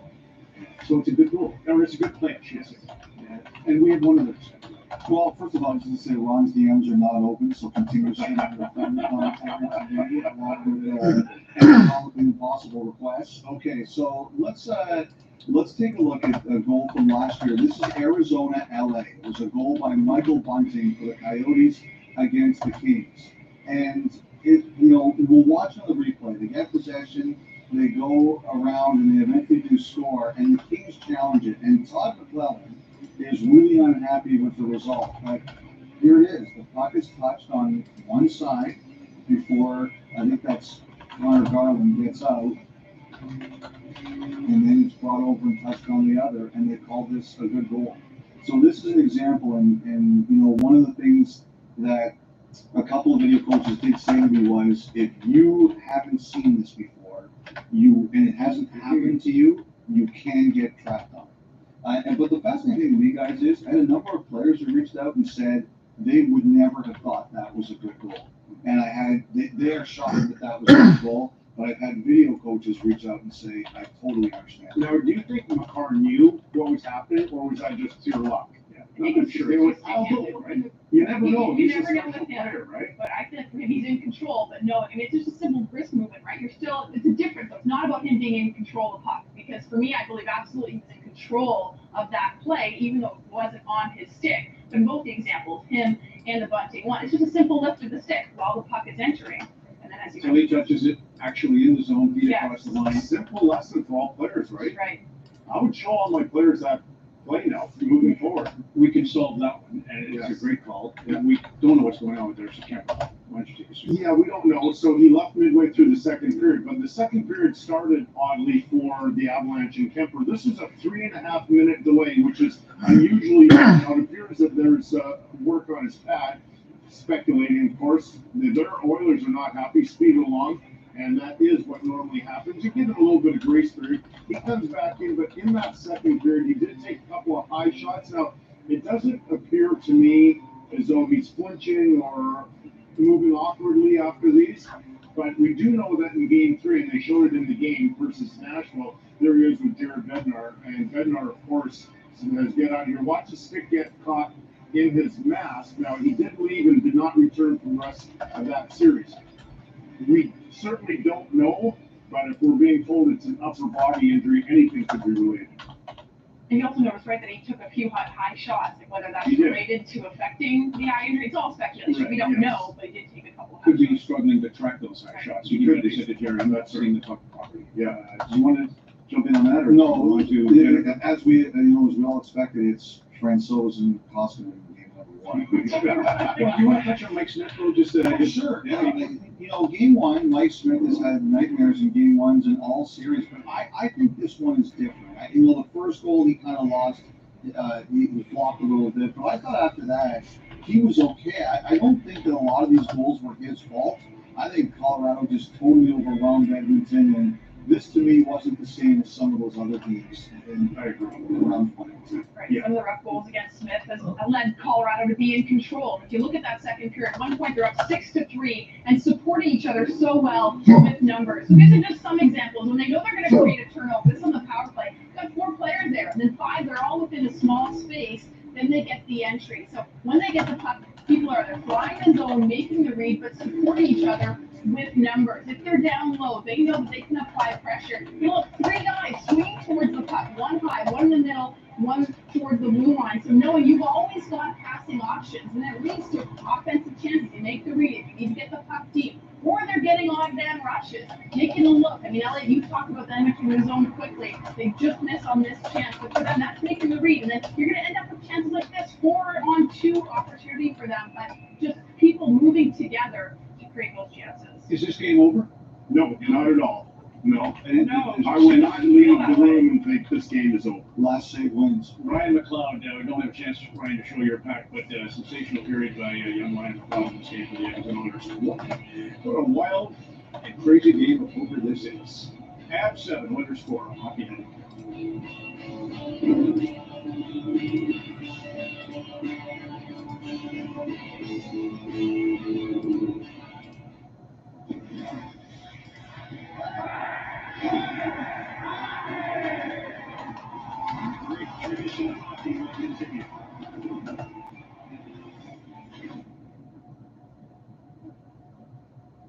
DoorDash is the official on-demand delivery platform of the Toronto Blue Jays. Delicious is on deck. Get $0 delivery fees on your first order. DoorDash.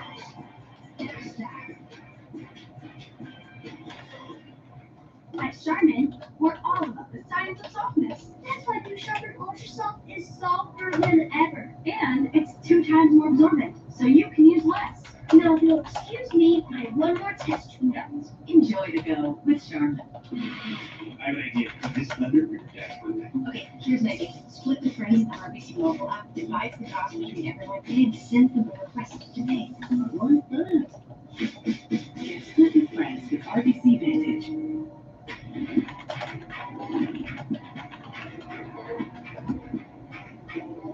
Find redefined style, refresh style, roomy style,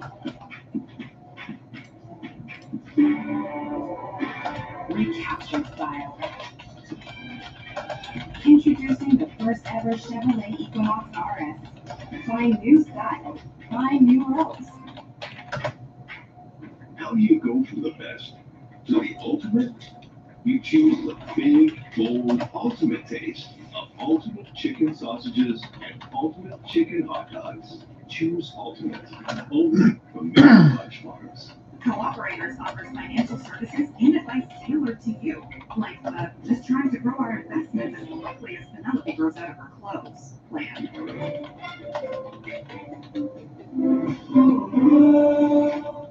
The CBC News app brings you the news you want. Get the free CBC News app today. Dreams return for a brand new season. That's the awesome Extreme is a huge deal. I want all the This fall on CBC and CBC Gem.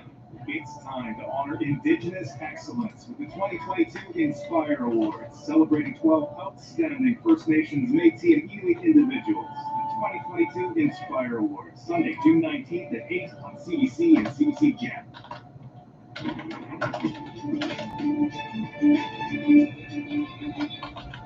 Hello there, I'm Andrew Chang. We will get you back to hockey in just a moment, but first, a look at what we're working on tonight for the National. It is not going to be the one answer, but it is very preparing for the next step. It's a first in Canada. The federal government has approved a request in British Columbia to decriminalize small amounts of some illegal drugs to help address the province's opioid crisis. The change takes effect in January 2023. In an exclusive interview with CBC News, a third woman accuses former Headley frontman Jacob Bogard of rape. This, as a jury goes into deliberations on charges related to 2 other sexual assaults.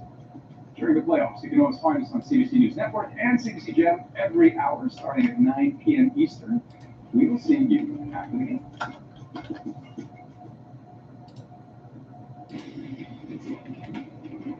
Commentators clothing provided by Jack Victor.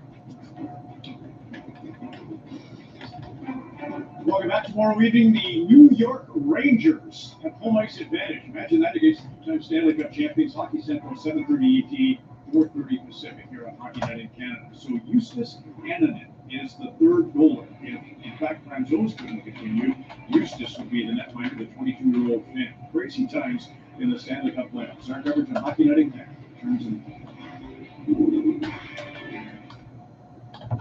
What if I get word to leave me from anywhere? What if I could watch any movie I wanted without leaving my couch? What if I could hail a ride with my phone? What if the future of banking was in a bank?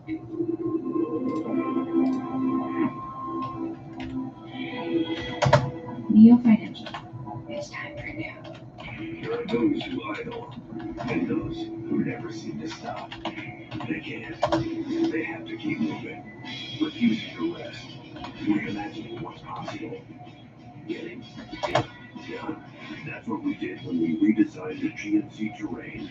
And those are the people we did it for. Here's the Terrain 18-4 or Elevation at 3.5% for 48 months. Plus, eligible customer members can receive a $750 bonus on select models. Take delivery by June 30th. Winners like us, we play to win. And to the winner, go the spoils. Third time I've been knighted.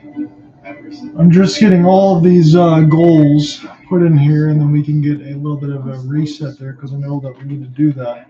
And they'll probably give me a reset as far as making my head spin for as many goals that have been throughout this game right now. Again, it was much like the very first round, or I should say the last round, the very first game of the Calgary Flames and the Edmonton Oilers. We were sitting at 7-4 contest at the end of 2 periods.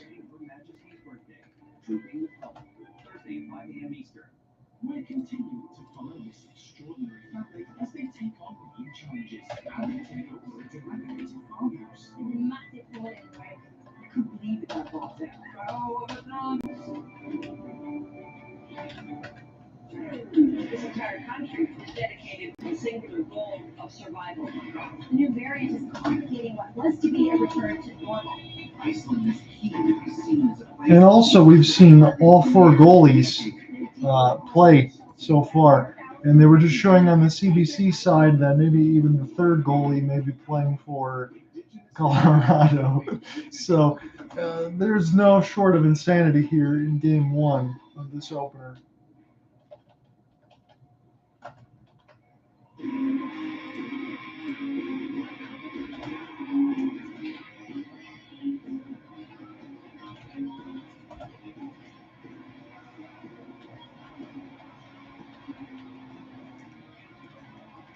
because it gave me just enough time to get all the goals put in here and the storyline stats. So let me at least put this in here as well. So 13 saves for Kemper. Francois has made 10. Francois has had to check in after the third goal that Edmonton had scored.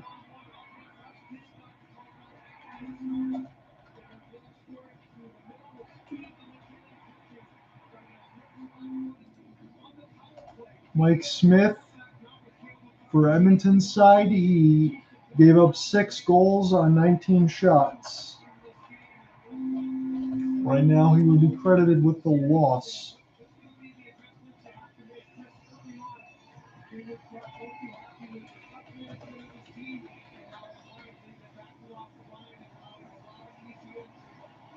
It's pretty sad when the intermission's not long enough to be able to put in all the goals and things that we put in here. But we're going to begin into the official call here in about 2 seconds.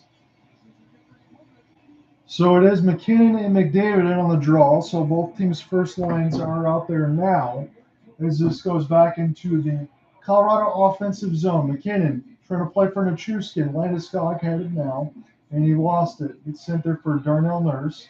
As Let's Go Avs chants going on at Ball Arena right now in Denver, Colorado. This is game 1 of the Western Conference Final between the Avalanche and the Edmonton Oilers. Pretty much the best player in the world, Connor McDavid, taking on the second best player in the world, Nathan McKinnon. And you can flip-flop them if you want. Fogle tried to play it out in front, and that was Draisaitl to Kane, and it got stopped there by Francois. So at CBC was talking about you could possibly see the third string goalie, and I do have my rosters up in front of me just in case all of that is the case. And right now there would be Justus Anunen, the Finlander. He would be the third string goalie here for Colorado, and he is just 22 years of age. So I'm not saying that's going to happen, but at the 1923 mark of the third period, anything is absolutely possible in this 7-4 scoreline.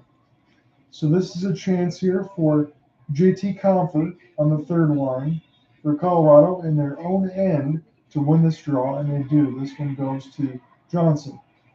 Johnson's got it now, Eric Johnson. Going to play this one across the red line. It bounces in to Mikko Koskinen. It goes toward the left of the faceoff dot where it goes to Alex Newhook. He gets smoked on the side of the boards. Burakovsky trying to keep this alive, but he lost it. Now Jesse Puljujärvi trying to find this one off the pin in. And this goes back in behind the cage with Pavel Francouz. Again, all 4 goalies have played in this contest so far. So it is your backups, Pavel Francouz and Mikko Koskinen in that right now for Colorado and Edmonton respectively. So the flood of goals led to, let's count them up here, 1, 2, 3, 4 for Colorado in the second period and 2 for Edmonton. It is a 7-4 scoreline. It was 3 for Colorado in the first, 4 for Colorado in the second, and 2 apiece for Edmonton in both periods. Samuel Girard, get well sign is there for a Colorado Avalanche fan. I don't mind that one there as well. You got Samuel Girard and Nazem Kadri having to deal with some stuff. But Nazem Kadri's been on the ice. It's just all the stuff off the ice that he had to deal with a bunch of sick people on social media. I will leave it at that. So Connor McDavid gets the bump in there with Draisaitl, but Colorado was the first one to get to this. As this goes back to Tyson Barrie. Barrie has it now. He plays this in off the blue line side, and Nathan McKinnon will wrap this around beautifully. Nolan Nichushkin, it's 1-on-3. He's going to let the wrist shot go. Bounces a playoff with blocker off Koskinen, and Edmonton can reset this thing back with Kulak. Now this goes down the ice as this finds Devin Taves. Devin Taves wires it up ahead to Nathan McKinnon. Backhand, forehand, and holding on the left post was Mikko Koskinen. He's able to take that shot aside, but that was a particularly dangerous one. As we're down to 18 minutes left to go in the third. Spun around now, try to get picked up now toward the backhand side of things as this goes to Zach Hyman. There's a race opportunity here. There's a chance for Rantanen, and the rebound was not picked up by Rantanen off the second attempt. Koskinen just stayed with him the whole way, never moved, and made the save as Rantanen tried to get his third of the playoffs. He's got a goal in this game. That was his second in the playoffs, but again, he has 11 assists. Nazem Kadri Going to go back in behind his own end toward the red line and reset up here with Jack Johnson. Played out in front for Arturi Lehkonen now.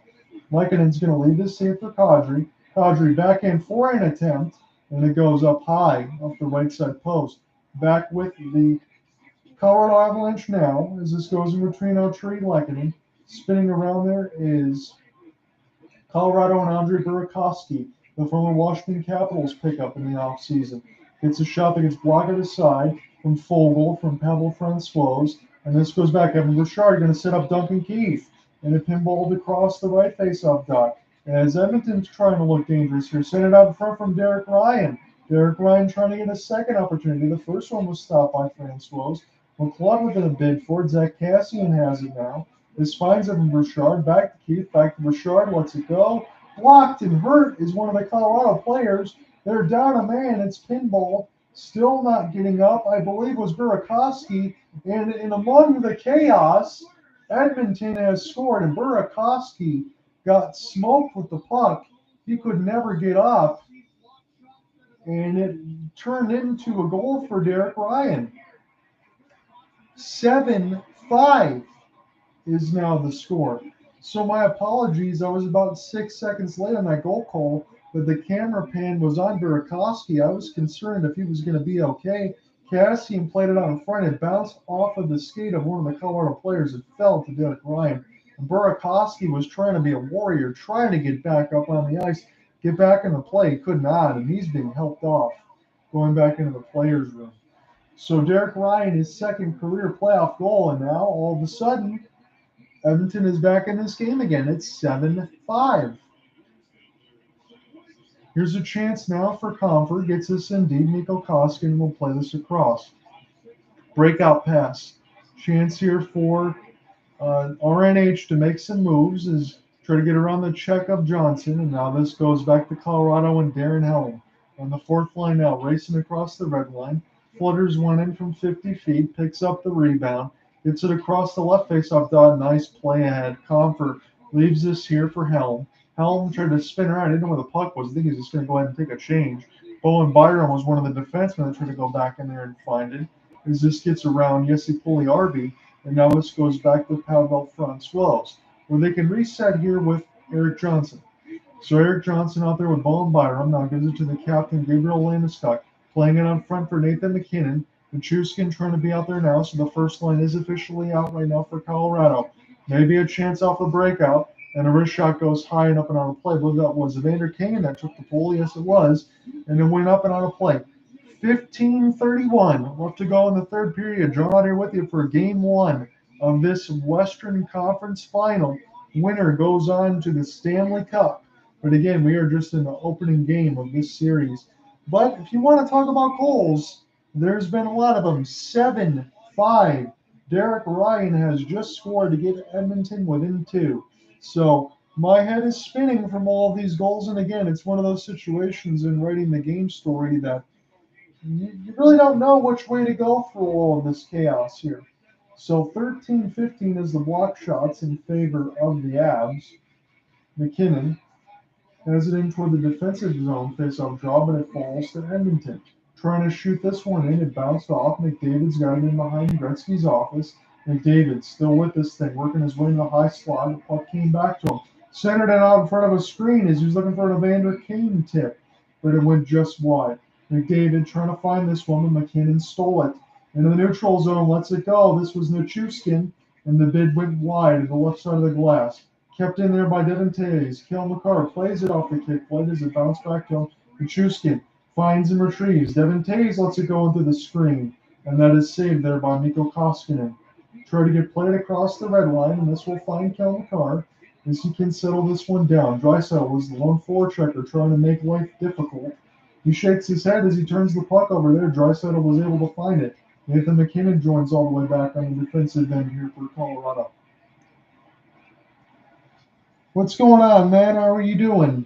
It is a 7-5 game. This feels just like game one of the Battle of Alberta between Edmonton and Calgary. Colorado and Edmonton are scoring goals aplenty. Edmonton in the offensive end right now. The shot gets bounced ahead. Again, both backup goaltenders are in now. Pavel Francouz for Colorado and Mikko Koskinen for Edmonton. Chance for Colorado. Arturi Lehkonen tried to play a pass across, trying to get held. It was held nicely off the backhand by Mikko Rantanen. Rantanen gets bodied off by RNH, and this finds Zach Hyman. Hyman stick checked and punched right in the head by Johnson. I don't know if that's going to be an offside or a penalty call, but he got stick checked and he got punched right in the face. So that is a tough day at the office there.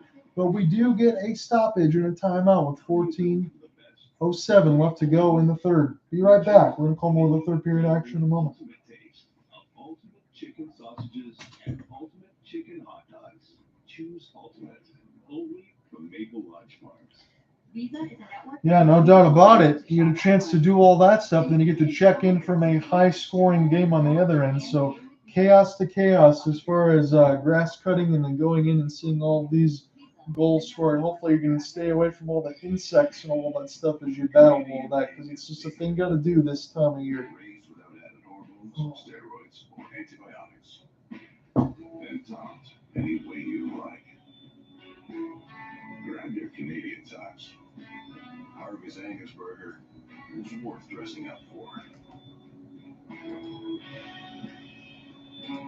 Try the new Angus barbecue bacon. So again, toward the beginning of this contest, before we got in the official call, when I gave the starting lineups and the particulars of where Edmonton could have an advantage in this series against Colorado, I headlined Mike Smith over Darcy Kemper, the two starting goaltenders, because Mike Smith's save percentage was closer to .930 and Darcy Kemper was at the .902 mark. Again, if you were a goaltender in the 1980s, the .902 mark would be the top of the line. Not so much anymore. You want to get that around the .940 mark. So a big-time advantage for Edmonton. That turned out to not be the case. It was another one of those ones in particular where Mike Smith probably didn't have as worse of a game one in this one as compared to the other two series. But when you get this many goals on the other side of the board here, and we're sitting at our score line that we are right now at 7-5, it's just enough to make your head spin in the sense of it all over again. And all the particulars you want to throw out, you can just throw them out the window because it feels more like a scrimmage. But that's what we have right now. We're going to get back into the official action here in a moment. This is going to be a neutral zone draw. 13:55 left. 7-5 your score line. Colorado ahead. 37-30. They have the advantage on the shot board as this goes back into Bowen Byram. Byram gets us in deep as the youngest second-line defenseman. Has been pretty good in this game, and for all things considered, these defensemen have had a lot to deal with because there's been a lot of goals put on the board. Mikko Koskinen goes back in behind the goal cage to play this one. The defensive partners between Tyson Barrie can kind of get this stuff set back up again here for Edmonton as they try to attack in the offensive zone. Ryan Nugent-Hopkins lost it. Derek Ryan was just the goal scorer here for Edmonton, his second of the playoffs. He's got it now. With Jesse Puljujärvi, now Colorado will intercept this thing as it gets across the red line. It falls to Mikko Koskinen. He tried to play with the goal stick. He almost flubbed it, but he found his defensive partner there as they get across the red line. So this is Tyson Barrie with Brett Kulak on the third line defense. They can't play it. This goes to Mikko Rantanen now. Rantanen with new hook. So Rantanen usually on that first or second line. He's on the fourth line right now. Trying to jumpstart here things for Jared Bednar, and I would say that's worked because it's 7-5. Edmonton trying to get it out of their own end. They cannot as this goes back to Rantanen. And now Rantanen gets it back across the red line, and we'll get this one dumped in. If you get it across the red line, it's not an icing. So Darnell Nurse has it now with Cody Ceci. So the first line defense can be all set up here behind the cage of Koskinen and try to look for a breakup. Pass was too hard, intercepted by Rantanen. And Darnell Nurse did not get to it. Rantanen stole it, played it out in front. And what a save there by Mikko Koskinen. My goodness, I was speechless there momentarily because I thought Darnell Nurse would try to fight off Rantanen and not let him with that gold chain try to get something right out in front, but he did not like to play the puck. He liked to protect Koskinen instead, and he almost screened the man as pass went all the way over there. And Val Nichushkin had a one-timer set up there by Rantanen. A beautiful look there, but Darnell Nurse, I think maybe he missed an assignment or just not enough effort there because you just left your goalie out to dry off a prime position one team, but he made the save. So this goes back to Edmonton now after a defensive zone face-off win. and the first to get to it is Collar Yamamoto. Bowen Byram cuts him off. Yamamoto tries to find him now, but Byram intercepts this thing. This Colorado tries to get something going across the red line. Nazem Kadri finds it now toward the left face-off dot now behind Gretzky's office. Kadri toward the left face-off dot now, and the pass just eludes everybody. As Rantanen couldn't get to it, but now he does. So Johnson is going to be the defensive partner as Rantanen explodes down the red line. He's still with this thing after a series of toe drags and puts this in toward the left face-off dot where Colorado can find it. Tried to play it there as Gabriel Landeskog now. Devin Tays into the screen. And Mikko Koskinen saw it all the way. He glove saved and held it. 11:32 left to go in the third period. John Hunter with you on the Denver, Colorado's Ball Arena. 38 shots on goal for Colorado and 7 goals. 30 shots on goal for Edmonton, good for 5. This is just game 1 of the Western Conference Final. I will be back with you. Same time, same channel pretty much. 8:10 p.m. Eastern on YouTube and Colorcast for game 1 between the New York Rangers and the Tampa Bay Lightning. Again, the Rangers will start with home ice advantage on that, if you can believe that, for as good as the Lightning have been. That's going to start about 8:10 Eastern tomorrow. Tays lets it go into the screen. The pinball's back to the defense where this goes to Cale Makar, and it bounced up on a play, so it should be an offensive zone draw. Still here with Colorado with 11:23 left to go in the third period. So we've seen a couple of goaltender switches in between. Edmonton's fourth goal scored. Pavel Francouz had to check in for Darcy Kemper, but we weren't sure why. In the second period, it was one of those situations where it took an extra 3 minutes for Kemper to come out of the tunnel because he had some issues with the skate and a pad on the left side of the leg. So he was then pulled after giving up a fourth goal, and then Mike Smith, after giving up a 6th, was pulled in exchange for Mikko Koskinen. And that's where we're at right now. Backup goaltender for Colorado of the third string variety is a Finland that is a Finishman that is 22 years of age. And again, I have his official name in front of me. It's Justus Anunen, if he has to come in, just in case there's any issues with Pavel Francouz.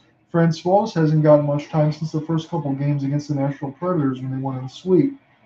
Played out in front there for Devin Tays. He blew a tire and was able to pick it back up as Edmonton couldn't pick this one up. We're getting close to the halfway point of the third period. Played out in front, and this goes back to the right faceoff dot. And now the red line, Draisaitl trying to find it here for Edmonton, and now Colorado can emerge with this thing as Johnson tries to play it out to Nichushkin, and now sent back down as Rantanen will play this toward an open, empty red line side, and Byram will get this in deeper there. For the Colorado Avalanche, CC trying to work with Duncan Keith to get this out of the defensive zone, and Kane from Draisaitl. Kane turns it over. Breakout pass. Nazem Kadri backhand forehand, and stopped and held nicely off the post by Mikko Koskinen. He was down and out, but he kept the leg spread toward the right side of the post to stop that rebound or any other puck to just slide through the 5-hole, and he saved it there. Beautiful pass. Kadri was out in transition, and maybe even some good work there by Cody Ceci with a partial stick lift to try to bother Kadri just enough before he could get that backhand clean. And it was a big save there by Koskinen when his team really needed it. So as we're sitting right now, it's 7-5. Colorado has the offensive zone draw, and we're going to have to do this one more time. 10-11 left to go in the third period. Again, Colorado in the home maroon and cerulean at the top, and Edmonton in the road whites in the middle. Colorado is going to be attacking right to left in this period. Edmonton will be attacking left to right. But Edmonton's got a defensive zone draw that they need to win right now, courtesy of RNH on that side against Darren Held. And he does win it clean, does Ryan Nugent-Hopkins. Edmonton can get this one down the ice as this finds Josh Manson, the pickup on the Anaheim Ducks at the trade deadline. He's now sitting at the third line defense, but he has been one of the better defenders that we've had in the league. But Colorado's had such a luxury that you can throw on the third line. Centered out in front and went just wide of Mikko Koskinen. Chance for McKinnon to try to make something happen. Now stolen there by Cody McLeod. This finds Evan Bouchard. chipped out in front, and Pavel Francois is going to find this one in the glove, and he's going to play it there for McLeod can get there, and anything dangerous happens as we officially hit the 9:38 mark of the third period. 7-5 your score. 41 shots for the Colorado Avalanche, 30 shots for the Edmonton Oilers.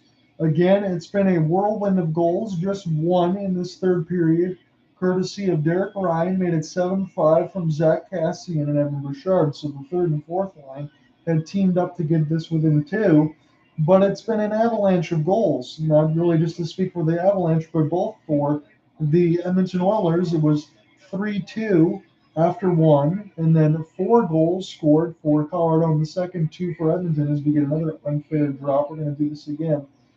So 6 goals in the second, 5 goals in the third, 1 goal.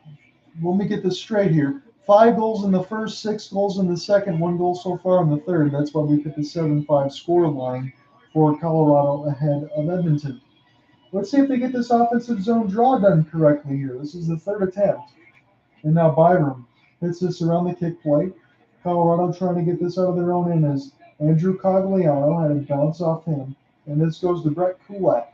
Kulak now has this with Tyson Barrie on the third line defense. This goes around Pavel Francois. Edmonton finds this now. Kulak. Barrie tried to rip this one across. He's lucky he didn't get intercepted across that opposite side blue line. Colorado has this in their own end with Dave Landeskog. Dave Landeskog nicely off the kick play. Valenchuskin one-on-one. Elects for the wrist shot. Rebound out in front for Rantanen. He's got it as he tried to go through the front, and McDavid closed him off in the blue paint. McDavid plays this out in front now for Zach Hyman. He's going to spin. McDavid still's got it now. CC gets this in deep. This finds Pavel Francois. Francois had to get back in his goal crease. Looked a little bit dangerous, and I think it might have been an offside entry against Edmonton. So we're going to get a neutral zone draw here with 8:45 left to go in the third period. So you're looking at Connor McDavid and Gabriel Landeskog fighting through, the captain and the captain on both sides. Good work there on both to close each other out. Come back in. We're going to call more of the third period action moment. 8:45 left.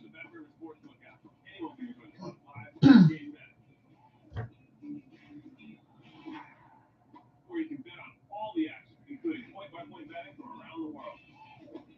Plus, with award-winning customer service, it's always game, set, match. Took it easy on you. Download the Fat River Sportsbook app. It's a whole new game.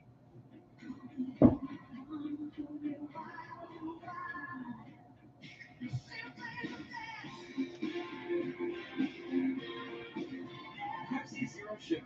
The best tasting zero sugar cola. Taste the difference. Today has shown us tomorrow has changed.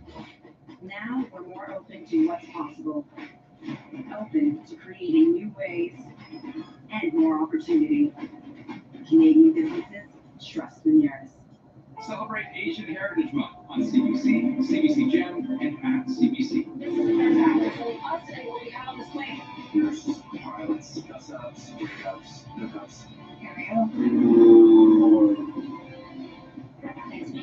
Última música de José. Isn't it weird? Families, love, relationships. It's all rubbish. We're not normal. Normal is so 2019.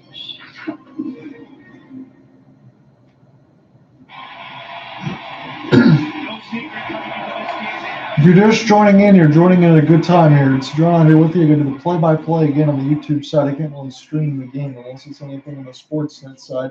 Maybe you can check with Steve Dangle on that side if you want to check that one in. But it is 8:41 left in the third. Face-off is won. Leon Draisaitl. Tyson Barrie gets it to Kulak. Now back to Barrie. Barrie trying to set this one up for Draisaitl, looking more like a power play toward that clear face-off side, and it is actually. We didn't get a call on that as we went into the break of it, but I will get the actual play in a moment here for what the penalty was. It was Gabriel Landeskog for battling Connor McDavid. He got called for a hold, so what we saw on the CBC Sportsnet side turned out to be a penalty. So this is a power play opportunity for the Edmonton Oilers. This is down to a minute 25. Gets bounced off to Draisaitl. Draisaitl now has it back to Connor McDavid into the right face-off dot. McDavid now working his way to the high slot. Leaves it there for Barry. Draisaitl going to kick past this thing across. Barry holding there. Spins it around. 900 Hopkins. Draisaitl feigned on the attempt. Bell Francois was down and out. This goes back to RNH. Barry leaves it for Draisaitl. Draisaitl back to Barry. Slap shot high off the inboards. And this goes back to RNH one more time. Centered out in front, stopped first by Francois off the glove hand. As this goes back to Nugent Hopkins. Now McDavid in behind Gretzky's office. McDavid toward the right face-off dot. Draisaitl very patient, looking for an opening. RNH scores! What a power play by the Edmonton Oilers. And it's 7-6. That was absolutely spectacular. And your announcer here, John on here with you, loves to see when puck possession is worked so gorgeously like that, whether it was between Barry, Nugent Hopkins, Draisaitl, McDavid, back and forth around the horn they went between the left and right dot, and eventually it broke down where Draisaitl found Zach Hyman, and again, I don't like to see that smile on Ken Allen's face. I like to see Colorado kind of wipe that one off, but it's 7-6 as the goals have not stopped. So again, in that first one between Calgary and Edmonton, it was 9-6. Well, we're at 7-6, and it's 7:24 left. So dare I say an empty net pull here or there, that could happen, or maybe Edmonton could just get back in there. But you cannot put them on the power play, and that's exactly what Landeskog did. Here's a chance for RNH once more as it's in behind the cage of Francois. Tried to play this out in front. Burakovsky now with Nazem Kadri and across the blue line. Edmonton trying to get this one out, and it goes back into their own end across the red line. It bounces off one of the Zebras, and this is a chance for Josh Manson. Manson trying to get this out there with some help of Jack Johnson. Now Darren Helm has it with JT Comfort. Helm trying to spin this one around, but it finds Mikko Koskinen. He puts on the body check, though, and it's stolen. There's a chance for Cogliano. Played on front. Newhook with a blast. It goes just wide of Mikko Koskinen toward the right faceoff dot. He made the first save. The rebound is still being under mass humanity now. There's a chance for Zach Kassian on the fourth line. Kassian, nice slot feed, and somehow that didn't go in with 6:15 left in the third. It stayed with Edmonton, held across the blue line. This shot bounced off the kick plate. Francois has to be seeing stars at this point, and I think I am too. This is around the right faceoff dot now. Kassian being held. Helm trying to find this thing here for Colorado. This goes back to Kassian. Played around the red line. Now we're at the left faceoff dot. Still kept across the blue line. This is Tyson Barrie. Lets it go into the screen. It finds a Colorado player. It's loose out in front. Edmonton trying to play this expertly off the backhand. It goes wide. Colorado finally gets it out of their own end. Edmonton was all over them and swarming like a pack of bees there. Hyman spins this one around the red line. And now Colorado could have something with the captain, Gabriel Landeskog. Edmonton defense gets to this one first. Tyson Barrie can't get it out.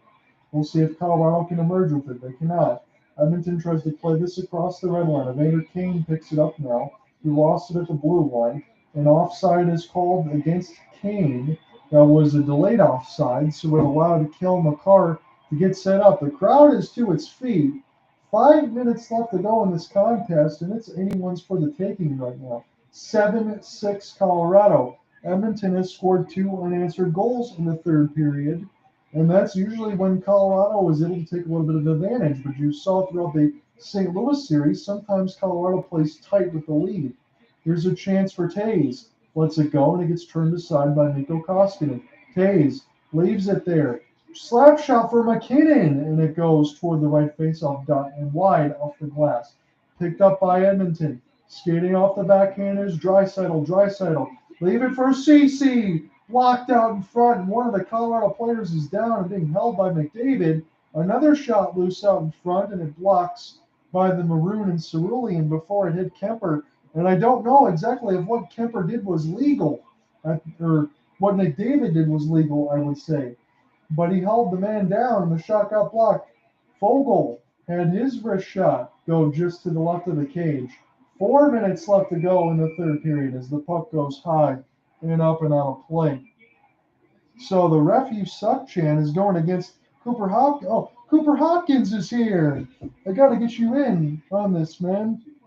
I got to get you in on this just for the final moments. We got to get the final moments discussed. This is absolutely crazy, my friend. So I'm going to officially turn this recorder off here in a moment. There you are.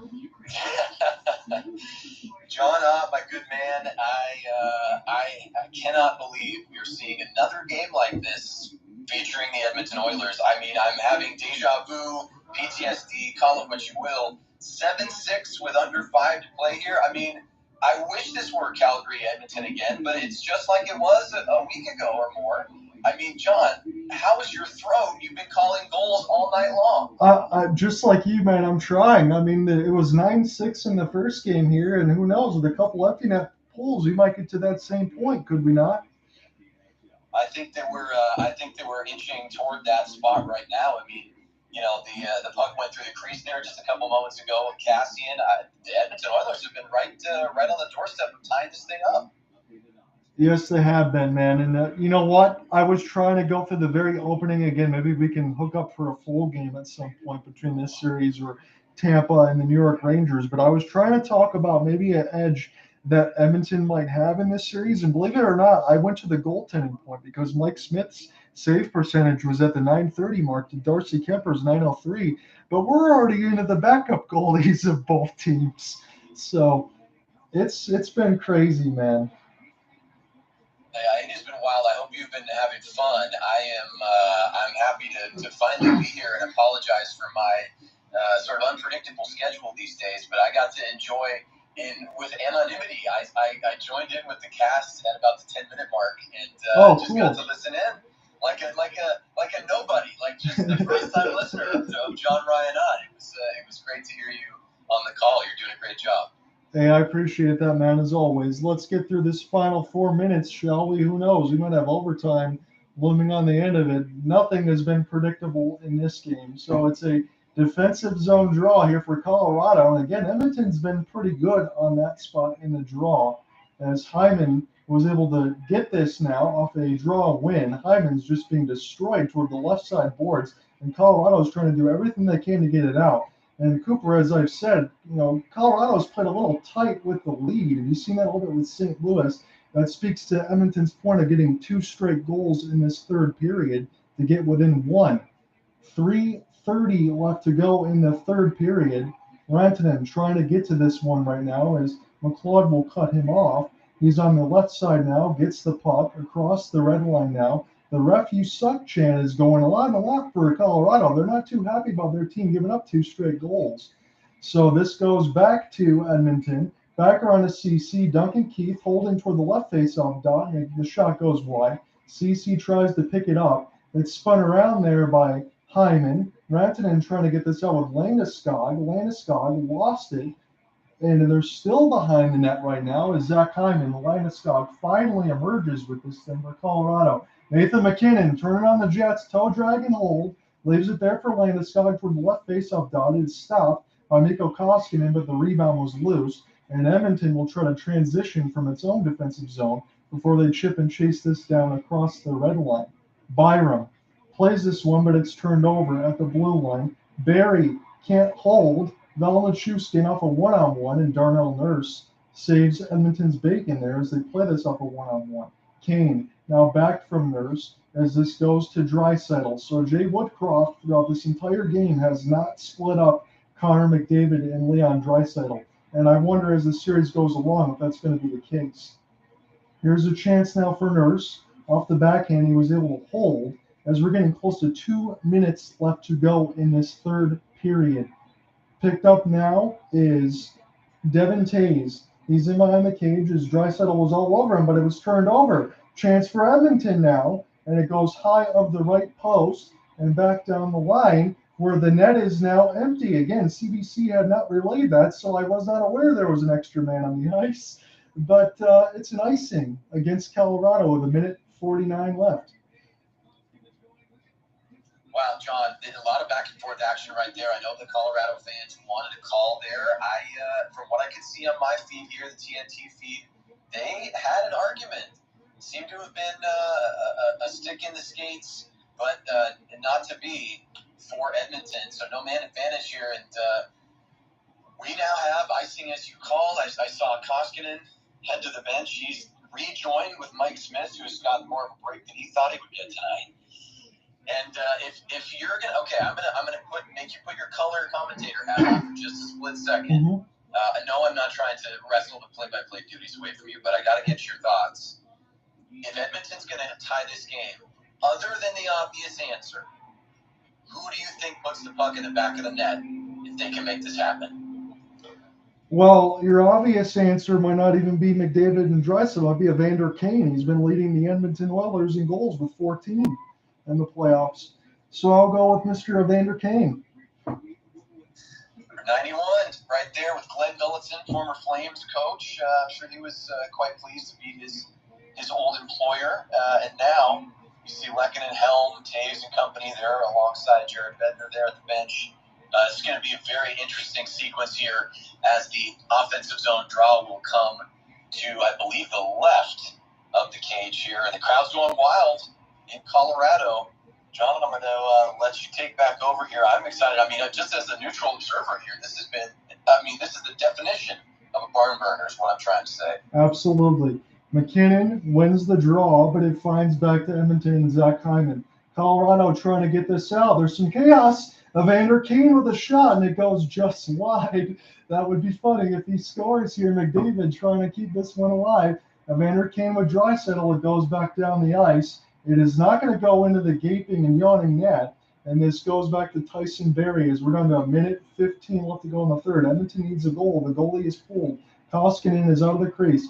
Rebound goes off of Francois, bounced up in the air, back in behind Gretzky's office where Colorado can emerge with this thing. The puck is rolling toward the left faceoff dot. And who's going to get there first? I think Landeskog was trying to get there, but the hybrid icing was called as Tyson Barrie gets to it first. We got a minute left to go in the third period. Boy, you almost had a prediction come true right there. Evander Kane did get a shot off from up at the top of the circles, and it went just wide of the net. So, John Ott, you were so close to being on the bullseye, and a good effort there by the Avalanche. They almost were able to neutralize that icing, but of course the hand went up. So the Oilers get another shot here. I'm curious, John. This is a scenario here where even if Edmonton doesn't complete the comeback, pushes it to overtime, and win, I think they may have achieved what they did in the first game against Calgary a round ago, where they have shown themselves that they can hang with the Avalanche even when they take tons of punches. Yes, absolutely. I'm going to get back into that moment in a second. It's absolute chaos here right now in front of Francois. And Edmonton almost made it happen for the third straight time, but almost is not a goal here, and that's what Edmonton needs. 25 seconds left to go in the third period. Edmonton trying to get this across the red line. Landeskog ends it for Colorado. The captain makes it 8-6 as he puts it into the empty net. And to your point, Cooper, I'm going to say this too. This game probably is officially over now, but much like the first game that we did together of the previous series, nothing was for certain. But I think Edmonton, to your point, they have to feel pretty good. They stood toe-to-toe with the Colorado Avalanche. And look, like we said, the first game was 9-6 in our game in that previous series. It's 8-6 now, so we got pretty damn close to that scoreline. But considering, I think a lot of people were thinking that Edmonton was going to be very outclassed. This first game has not shown that. I think it really puts Colorado on notice. And when we get to the final part of this, I want to make another point to you and then kind of just figure out what we're going to do throughout the week. But I appreciate you joining me. And some of the anonymity stuff, I'm sorry I wasn't talking because I was typing in all the darn goals that we saw and all the outlets for the story. No, but listen, my friend, I love it. I'm glad I got to just sit back and let you do all the hard work. And there was plenty of it tonight, including Landeskog sniping one there into the open net to put this thing on ice, no pun intended. But 8-6 in a game that is, other than missing just one goal, so similar to that first game. And I know that the time is winding down here, so I'll let you get your final play-by-play thoughts before we close this out. No, everybody's meeting at center ice now, and handshakes and pom-poms and towels waving here at Ball Arena in Denver, Colorado, as Colorado closes it out, although it was a goal-scoring affair. 8-6 final in Game 1 of the Western Conference Finals. You got a chance to watch two of the best players in the world go head-to-head, and Nathan MacKinnon and Connor McDavid, as Colorado has the celebratory sticks up in the air. This was an excellent one, Cooper Hopkins, and I'm glad that you can join me toward the end of it. Well, thanks for letting me jump on the mic. I mean, I would have again just been happy to listen as a fan. You did a great job, during the entire time that I was able to tune in.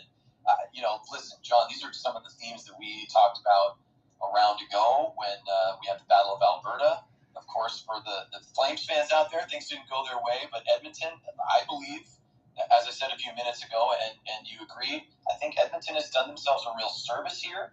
I think even though the firepower of the Avalanche from start to finish, of course, outmatched them at the end of the day here as time has expired, they are going to be able to head to the locker room now, practice, and the next game, believing that if they can keep themselves going, and Connor McDavid tonight, who, if I'm, John, I was a little bouncing around a little bit tonight. Connor McDavid, I do believe he was on the score sheet, but not as a goal scorer. Is that correct? Any points for 97 tonight? Connor McDavid got one.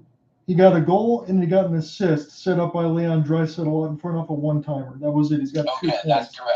Yeah, I went left to right, and he did send that home. Yes. Okay, I did see that on replay during intermission, so I stand corrected. However, based on the way he's been playing, certainly the previous series and even back to LA, this was a quiet night for the Oilers captain. Yes. And I think that he knows his ceiling is so much higher than what he showed tonight. And I'm sure the Oilers believe that if he can play to and beyond the level that he has been, anything can happen. I don't think we're going to see 8-6, but we certainly saw some high-scoring games after that first Battle of Alberta contest. I wouldn't be surprised to see score lines like the Calgary-Edmonton series, 6-5, 5-4, things along those lines. I think you're a prophet, man, because when I was going into the open on this, I said we might see about 75% of the Battle of Alberta as far as goal totals, and we damn near got 100% today.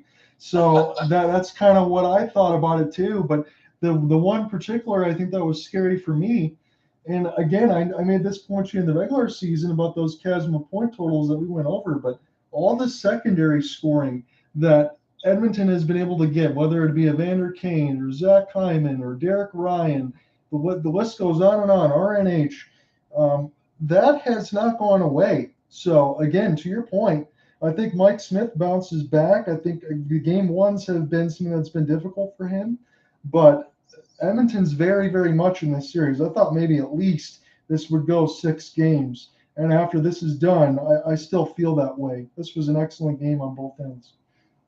Yes, it was. And listen, I'm privy of this knowledge. You were kind enough to send me the message and let me know what you're going to be working on. I know you've been busy as usual, but I'll set you up for anyone who's listening to this after the fact and wasn't able to catch it live.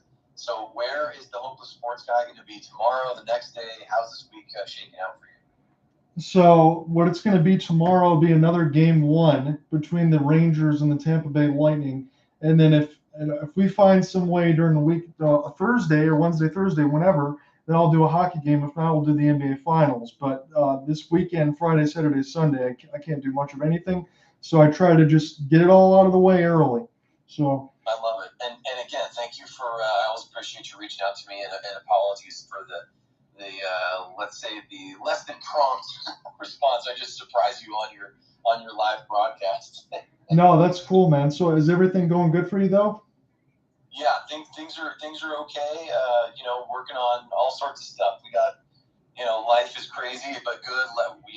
Work stuff. Still waiting to hear back to see if the career move is going to come to fruition. Hopefully, should know that in the next day or two. And was working on some wedding planning things today, which is why I wasn't able to jump on the broadcast with you.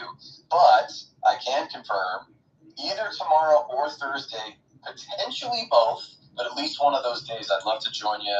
Either just throwing in some color or back on the play-by-play, whatever you feel best about. I'm excited to get back into the swing of it with you. Well, let me just tell you quickly while I have you on. So I know the NBA Finals are Thursday, but if I get a chance to work with you on Thursday and that works better, I'd rather do a hockey game with you. So I'm just being 100% about it. So whatever works better for you, Wednesday or Thursday, we'll do it. Great, man. Well, listen, I really enjoyed just hearing you make the call, and I know you had a lot to do tonight, so I'm gonna have to go to Spotify and listen to some of your goal calls.